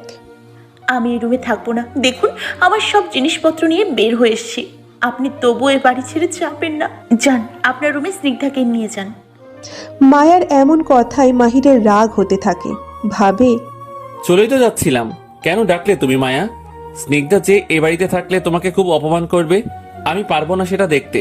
কিন্তু আমার কাছে যে আর কোনো উপায় নেই। তোমার বাবা মাকে স্নিগ্ধার কবল থেকে বাঁচাতে আমাকে এই নাটকটুকু করতেই হবে। তার জন্য বাড়ির সকলের কাছে নিচে নামতে হলে হব। তবুও প্লিজ তুমি আমাকে ভুল বুঝো না। মায়া এগিয়ে এসে মাহিরের সামনে দাঁড়ায়, তারপর বলে, আপনি আমাকে একটু ভালোবাসেন না। কাল যা কিছু হয়েছে সবটা আপনার অভিনয় ছিল। ঠিক আছে, আমি আপনার রুম থেকে চলে এসেছি। এই দেখুন, আপনার জীবন থেকেও চলে যাব, মরে যাব আমি। তবুও কখনো ভালোবাসবো না আপনাকে, তবুও কখনো বলবো না আমাকে ভালোবাসুন। মায়ার মুখে মরে যাওয়ার কথাটা শুনে মাহিরের কষ্ট হতে থাকে, কিন্তু স্নিগ্ধার সামনে কিচ্ছু বলতে পারে না মাহির। মায়া আবার বলে, বিশ্বাস করুন অনুভব, আমি সত্যি আপনাকে ভালোবাসি। আর এতটা ভালোবাসি যে এখন আপনাকে না দেখেও থাকতে পারবো না। আপনি বাড়িতেই থাকুন, স্নিগ্ধার সাথে থাকুন। আমি না হয় রুষার রুমে চলে যাচ্ছি, কিন্তু ডিভোর্সের কথা আমাকে বলবেন না। আপনি চাইলে স্নিগ্ধাকে বিয়ে করে ওর সাথে সংসার করুন, কিন্তু আমি মরে গেলেও আপনাকে ডিভোর্স দিতে পারবো না। কারণ আপনি আমাকে স্ত্রী না মানলেও আমি আপনার স্ত্রী, আর যত দিন বেঁচে থাকবো আপনার স্ত্রী পরিচয়ে বেঁচে থাকবো। যদি দরকার পড়ে তাহলে নিজেকে শেষ করে দিব, তবুও আপনাকে ডিভোর্স দেব না। মায়া, বলুন। মাহির পাশ ফিরে স্নিগ্ধাকে দেখে, আর কিচ্ছু বলতে পারে না। মায়াকে টেনে রাইসা কিছুটা দূরে নিয়ে আসে। তুই কি পাগল হয়ে গেলি মা? এত কিছুর পরও মাহিরকে এ বাড়িতে থাকতে বলছিস?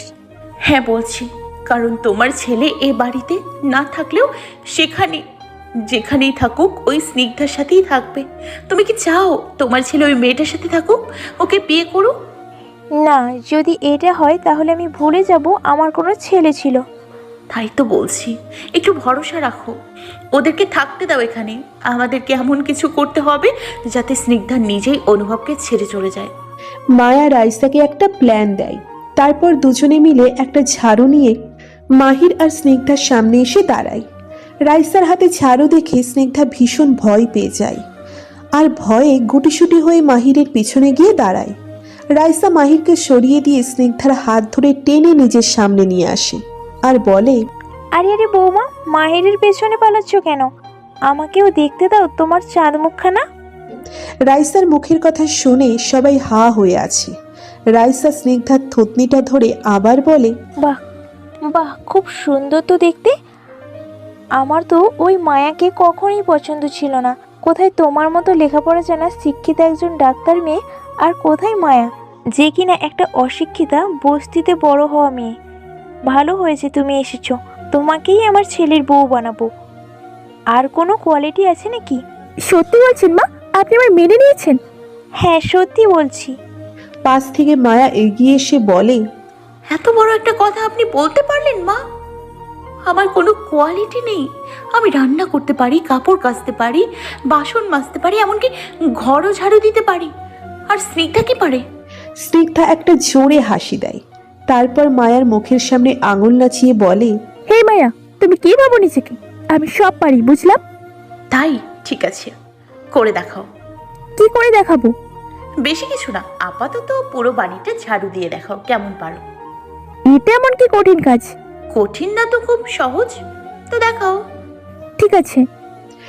বলে রাইসার হাত থেকে ঝাড়ুটা নিয়ে ঝাড়ু দিতে লাগে স্নিগ্ধা। এখানে এক ঝাড়ু, ওখানে এক ঝাড়ু দিয়ে একটু করে থামে আর ঝাড়ু দেয়। তাই দেখে মায়া আবার বলে, দেখেছেন মা, কি কোয়ালিটি স্নিগ্ধার?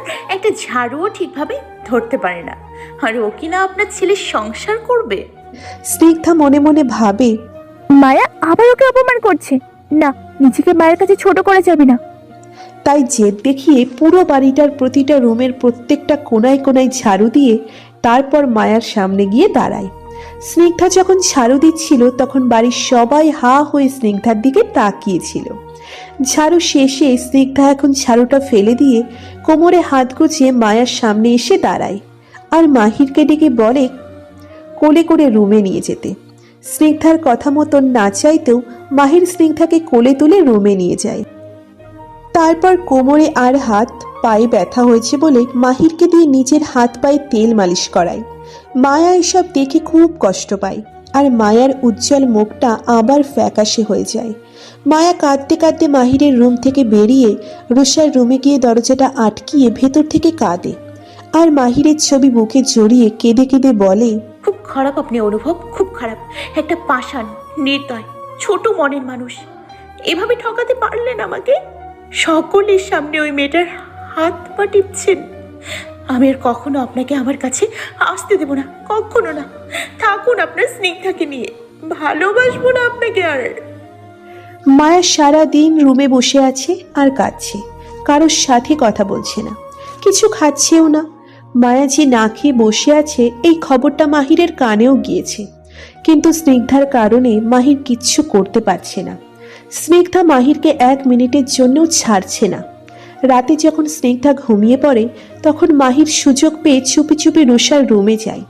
তারপর মায়ার কাছে এসে নিশ্চুপ হয়ে বসে থাকে আর দেখে মায়ার ঘুমন্ত চোখ দুটো ফুলে আছে। মায়ার চোখে মুখে কান্নার পানি শুকানো দাগ। মাহির নিচু হয়ে মায়ের কপালে একটা চুমু এঁকে দেয়। তারপর ফিসফিসিয়ে মায়াকে ডাকে। মাহিরের কণ্ঠস্বর শুনে মায়া চোখ তুলে হঠাৎ মুখের সামনে মাহিরকে দেখেই ভয়ে চিৎকার দিতে যায় আর মাহির মায়ের মুখটা চেপে ধরে। মায়া চুপ, পাশে রুষা আছে, জেগে যাবে। মাহিরকে ধাক্কা দিয়ে মায়া কিছুটা দূরে সরিয়ে দেয়।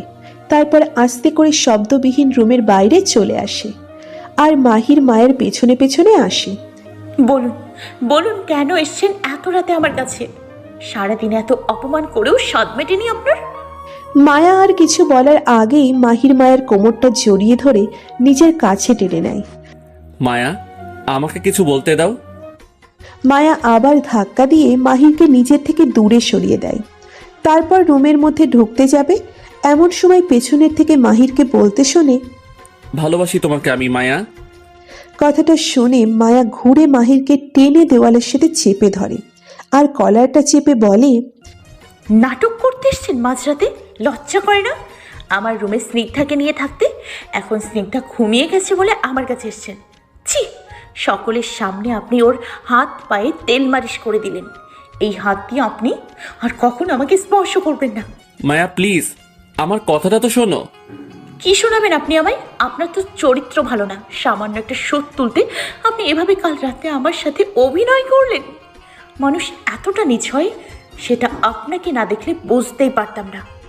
অনেক বলেছো তুমি, এইভাবে তোমাকে বোঝানো যাবে না। আসো আমার সাথে। বলে মায়াকে টানতে টানতে মাহির নিজের রুমের কাছে নিয়ে যায়। তারপর মায়াকে বাইরে দাঁড় করিয়ে স্নিগ্ধার ফোনটা ভেতর থেকে লুকিয়ে নিয়ে আসে। তারপর একটা ভিডিও বের করে মায়ার সামনে ধরে। ভিডিওটা দেখো, মায়া বুঝতে পারবে আমি কেন এমন করছি। মায়া চোখ তুলে তাকিয়ে দেখে একটা হিন্দি গানের ভিডিও চলছে। মায়ার রাগ আরও বেড়ে যায়। মায়া আবার মাহিরের শার্টের কলারটা টেনে ধরে। তারপর মাহিরকে মনে যা আসে তাই শুনিয়ে দিয়ে চলে যায়। আর মায়া চলে যাওয়ার পর মাহির ভাবতে থাকে মায়া আবার তাকে ভুল বুঝেছে, কিন্তু ভিডিওটা গেল কোথায়। ভাবতে ভাবতে পেছনে ঘুরে রুমে ঢুকে দেখে স্নিগ্ধা জেগে আছে আর বিছানার উপরে বসে শয়তানি হাসি হাসছে। মাহিরের এবার বুঝতে বাকি থাকলো না স্নিগ্ধাই মায়ার বাবা মাকে বন্দি করে রাখার ভিডিওটা ডিলিট করে দিয়েছে। মায়া কাঁদতে কাঁদতে রুষার রুমে চলে আসে। তারপর দরজাটা বন্ধ করে মেঝেতে বসে পড়ে। মায়া অনেকক্ষণ মুখ টিপে নিঃশব্দে বসে কাঁদে আর ভাবে, এতটা নিচু মনের কাউকে কিভাবে ভালোবাসলো? এত রাতে ঠাট্টা করতে এসেছিল আমার সাথে, মজা বানিয়ে রেখেছে অনুভব আমার জীবনটাকে। কিন্তু আর নয়, মায়া পারছে না আর এত অপমান সহ্য করতে। তাই মায়া চলে যাবে, এই বাড়ি ছেড়ে, সবাইকে ছেড়ে অনেক দূরে। থাকুক অনুভব তার স্নিগ্ধাকে নিয়ে। এখানে থাকলে চোখের সামনে স্নিগ্ধাকে অনুভবের সাথে দেখলে মায়া আরও কষ্ট পাবে। তার চেয়ে বরং দূর থেকেই ভালোবাসবে, যেমনটা আগে ভালোবাসত। যেই ভালোবাসায় কোনো প্রতারণা ছিল না, ছিল শুধু এক নিছক মায়া, যা ভেতর থেকে মায়াকে শুধু টানত, মাঝে মধ্যে আসতো আর কিছু একটা বলে চলে যেত। মায়া চোখ মুখ মুছে উঠে দাঁড়ায়। তারপর অনুভবকে নিয়ে লেখা ডায়েরিটা বুকে জড়িয়ে কাঁদতে কাঁদতে বাড়ি থেকে বেরিয়ে যায় আর আনমনা হয়ে রাস্তা দিয়ে হাঁটতে থাকে। মায়ার দু চোখ গড়িয়ে শুধু অশ্রু পড়ছে। আজ কোনো বাঁধ মানছে না মায়ের চোখের পানির। মায়া প্রায় 2 ঘন্টার মতো পথ চলেছে। এমন সময় মায়ার খেয়াল আসে সে চলতে চলতে একটা নিরিবিলি পরিবেশের মধ্যে ঢুকে পড়েছে। পুরনো একটা গোডাউনের কাছে এসে মায়া আশেপাশের দিকে তাকায়, দেখে অন্ধকার গলি। ভয়ে মায়ার কলিজা শুকিয়ে আছে। এত রাত্রে আশেপাশে তাকিয়ে আর কিছুই দেখতে পাচ্ছে না। চোখ তুলে সামনে তাকিয়ে ভাবে, রাগ করে আমি কোথায় চলে আসলাম? কেউ আছেন? এমন সময় হঠাৎ করে 4-5 জন ছেলে এসে মায়ার হাত দুটি পেছন থেকে শক্ত করে ধরে বসে। তারপর মায়া কিছু বুঝে ওঠার আগেই তারা মায়ার নাকের কাছে একটা রুমাল চেপে ধরে আর মায়া বেহুশ হয়ে যায়। আর ছেলেগুলো মায়াকে পুরাতন গোডাউনটার ভেতরে নিয়ে যায়। মায়া জ্ঞান ফিরতেই যা দেখে সেটা দেখে মায়া অবাক। মায়া দেখে তার বাবা মা চেয়ারের সাথে হাত পা বাঁধা অবস্থায় পড়ে আছে। মায়া চিৎকার করে তাদেরকে ডাকে, মা বাবা, তোমরা এখানে? কে বেঁধে রেখেছে তোমাদের? ছাড়ো আমাকে, আমার মা বাবার কাছে যেতে দাও। মায়া খেয়াল করে তার নিজেরও হাত পা বাঁধা, তাই মায়া তার বাবা মায়ের কাছে যেতে পারে না। মায়া শুধু হাত পা ছুঁড়তে থাকে আর চিৎকার করতে থাকে। ছেলেগুলো মায়ের চিৎকার শুনে ছুটে আসে আর শয়তানি হাসি দিয়ে মায়ার বাঁধনটা খুলে দেয়। মায়া কিছু বুঝতে পারে না এখন কি করবে। তারপর নিচ থেকে এক মুঠো ধুলো উঠিয়েই ছেলেগুলোর চোখে মেরে দেয় মায়া। আর চোখ ধুলো যাওয়ার ফলে ছেলেগুলো চোখ ডলতে থাকে। আর এই সুযোগে পাশে পড়ে থাকা রশ্মি উঠিয়ে মায়া তাদের সবাইকে এক রশ্মিতে বেঁধে ফেলে। তারপর বাবা মায়ের কাছে গিয়ে তাদের বাঁধনগুলো খুলে দেয়। তারপর ছেলেগুলোর মধ্যে একজনের ফোন দিয়ে পুলিশকে খবর দিলে কিছুক্ষণ পর পুলিশ চলে আসে আর এসে ছেলেগুলোকে অ্যারেস্ট করে নিয়ে যায় এবং ছেলেগুলো স্বীকার করে সব কিছু স্নিগ্ধার কথাই করেছে। এখন মায়ের কাছে সব পরিষ্কার। মাহির যা যা করেছে সবই স্নিগ্ধার ব্ল্যাকমেল করে করেছে। মাহির সবখানে মায়াকে খোঁজে, কিন্তু কোথাও পায় না। পাগলের মতো হয়ে যায় মাহির, আর রাস্তা দিয়ে ড্রাইভিং করতে করতে চোখের পানি মুছে বাড়ির দিকে আসে। কষ্টে মাহিরের বুকের ভেতরটা ফেটে যাচ্ছে, আর ভাবছে এতটা কষ্ট কেন মায়াকে দিল। কিন্তু মাহিরেরও যে কোনো দোষ নেই, সবই স্নিগ্ধার চক্রান্ত। আজ যদি স্নিগ্ধা এমনটা না করতো তাহলে তো মায়া মাহিরের কাছেই থাকতো। ওদিকে মায়া বাবা মায়ের সাথে পুলিশ নিয়ে বাড়িতে আসে। স্নিগ্ধা মাহিরের রুমে জোরে মিউজিক বাজিয়ে ডান্স করছে। এত জোরে মিউজিক বাজানোতে বাড়ির সকলের অসুবিধে হচ্ছে, তাই সবাই কানে হাত চেপে বসে আছে। বাড়ির সকলের সাথে সোহাগের রাগও চরম পর্যায়ে উঠে আছে। আমার মেয়ে বাড়িতে নেই, আর এখানে ভর্তি করা হচ্ছে। ওই মেয়েকে আমি এক্ষুনি গাড় ধাক্কা দিয়ে বাড়ি থেকে বের করে দেবো। বলে সোহাগ উপরের দিকে যেতে লাগে। সোহাগকে মীরা আটকিয়ে দেয়, আর কান্নাজড়িত কণ্ঠে জড়িয়ে ধরে সোহাগকে বলে, না, এরকম কিছু করবে না তুমি। ওই মেয়ে কি বলেছে শোনোনি? ও বলেছে ওকে কিছু বললেই নারী নির্যাতনের মামলা করবে। আমার মেয়েটাকে আগে ফিরে আসতে দাও, তারপর যা করার করো। মীরাকে কাঁদতে দেখে সোহাগ থেমে যায়। মীরার মাথায় হাত বুলিয়ে সান্ত্বনা দিতে থাকে। এমন সময় মায়ারা আসে। মায়া খেয়াল করে মাহিরের রুম থেকে খুব জোরে মিউজিকের শব্দ আসছে। কারোর সাথে কথা না বলেই মায়া সোজা উপরে চলে যায়। পুলিশ মায়ার পিছু পিছু আসে। মায়ার বাবা মায়ের অবস্থা দেখে বাড়ির সবাই এগিয়ে এসে তাদের সোফাতে নিয়ে বসায়, আর জানতে চায় কি হয়েছে। তারা সব খুলে বলে। মায়ার রুমে এসে মিউজিকটা অফ করে দেয়, আর ডান্স করতে করতে থেমে যায় স্নিগ্ধা। রাগী দৃষ্টিতে পেছনে ঘুরে তাকিয়ে দেখে মায়া দাঁড়ানো। স্নিগ্ধাকে রাগী দৃষ্টিতে তাকিয়ে থাকতে দেখে মায়া এগিয়ে আসে। তারপর, মায়া, মায়া, মায়া, তুমি কিন্তু। মায়া আর কিচ্ছু বলতে দেয় না স্নিগ্ধাকে। একসাথে অনেকগুলো থাপ্পড় বসিয়ে দেয় স্নিগ্ধার দুই গালে। তারপর মায়া স্নিগ্ধাকে ধরে ধাক্কা দিয়ে ফেলে দেয়। একজন মহিলা পুলিশ এসে স্নিগ্ধাকে ধরে বসে। মায়া এগিয়ে এসে স্নিগ্ধার সামনে আঙুল উঁচিয়ে বলে, তোর এত সাহস! তুই আমার মা বাবাকে তুলে নিয়ে গেছিস, আমার অনুভবকে দিয়ে তোর হাত পা মালিশ করিয়েছিস। তোকে তো আমি। মায়া স্নিগ্ধাকে আবার মারতে যায়। একজন পুলিশ মায়াকে থামিয়ে দেয়। তারপর মায়ার সাহসিকতার জন্য ধন্যবাদ জানিয়ে মহিলা পুলিশগুলো স্নিগ্ধার হাতে হ্যান্ডক্যাপ পরিয়ে নিয়ে স্নিগ্ধাকে ঠেলতে ঠেলতে বাড়ি থেকে নিয়ে যায়। স্নিগ্ধা মায়ার কাছে ক্ষমা চায়। মায়ার পায়ে অবধি পড়ে, তবুও মায়া স্নিগ্ধার প্রতি একটুও দয়া দেখায় না। পুলিশদের বলে ওকে যেন ফাঁসিতে ঝোলানো হয়। ফাজিল মেয়ে আমার বাড়িতে এসে আমাকেই আমার রুম থেকে বের করে দিয়েছে। কিছুক্ষণ পরে মাহির বাড়িতে আসে। মায়ার বাবা মাকে দেখে মাহির অবাক হয়। কিভাবে স্নিগ্ধার কবল থেকে বেরিয়ে আসলো জানতে চাইলে সবাই মাহিরকে সব কিছু খুলে বলে। সব কিছু শুনে মাহির মায়াকে খোঁজে। আমার মায়া কোথায় মীরা মা? মীরার কাছে জানতে চায় মাহির। মাহির চোখ মুখ মুছে ছুটে নিজের রুমের কাছে যায়। দেখে দরজাটা ভেতর থেকে আটকানো। মাহির বাইরে থেকে মায়াকে ডাকতে থাকে, এই মায়া, দরজাটা খোলো। না, খুলবো না। কেন? আমার রুমে একটা কাজ আছে, প্লিজ আসতে দাও। না, দেব না আসতে। আপনি কাল আমাকে রুম থেকে বের করে দিয়েছিলেন না, এখন তার শোধ তুলব। কিসের শোধ? এই যে আমাকে একদিন রুম থেকে দূরে রেখেছেন, তাই আপনাকেও দুদিন দূরে থাকতে হবে। এটা কেমন জেদ তোমার? না। আচ্ছা, তুমি কি কখনো বদলাবে না? আচ্ছা ঠিক আছে, বদলাতে হবে না। আমার দরকারি একটা জিনিস আছে, দরজাটা খোলো, আমি নিয়ে চলে যাচ্ছি।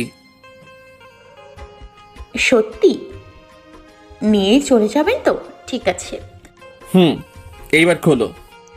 মায়া দরজাটা খুলে দিতেই মাহির রুমে গিয়ে ভেতর থেকে দরজাটা বন্ধ করে দেয়। এ কি, আপনি এটা কি করছেন?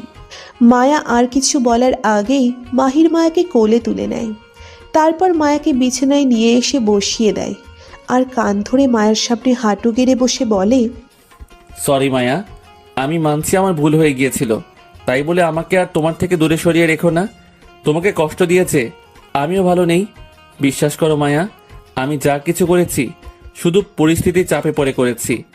মায়া কিছু না বলে মাহিরের দিকে তাকিয়ে হাতের ইশারায় মাহিরকে উঠে দাঁড়াতে বলে। মাহির উঠে দাঁড়ায়। তারপর মায়া বলে, কাল আমার সামনে আপনি স্নিগ্ধাকে স্পর্শ করেছেন, ওর হাত পায়ে মালিশ করে দিয়েছেন। আর তোমার বাবা মায়ের কথা ভেবে করেছি। মায়া, তুমি চাইলে আমি প্রতিদিন তোমার হাত পায়ে মালিশ করে দিতে পারবো। চুপ থাকুন, আগে যা বলেছিলাম তাই। আপনি এই রুম থেকে 2 দিন দূরে থাকবেন, এটাই আপনার শাস্তি। ঠিক আছে। মুখটা কালো করে মাহির রুম থেকে বেরিয়ে আসে। টানা 2 দিন মাহিরকে পাত্তা দেয় না মায়া। 2 দিন পরে মায়া নিজেই মাহিরের কাছে যায় আর মাহিরকে, এখন আপনি আপনার রুমে আসতে পারেন, আপনাকে ক্ষমা করে দিয়েছি আমি। জবাবে মাহির মায়াকে এড়িয়ে চলে যায়। মায়া পেছন থেকে মাহিরকে ডাকতে থাকে, কিন্তু মাহির কোনো কথাই বলে না। মায়া চিন্তায় পড়ে যায়, তাহলে কি এবার মাহির শোধ তুলবে তার সাথে কথা না বলে? আচ্ছা, মাহির যদি মায়ের সাথে কথা না বলে তাহলে মায়া কি করবে? সেটা ওদের উপরই ছেড়ে দিক। মান অভিমানের খেলা সব সম্পর্কের মধ্যেই থাকে, এতে ভালোবাসা কমে না, বরঞ্চ বাড়ে। আল্লাহ হাফেজ।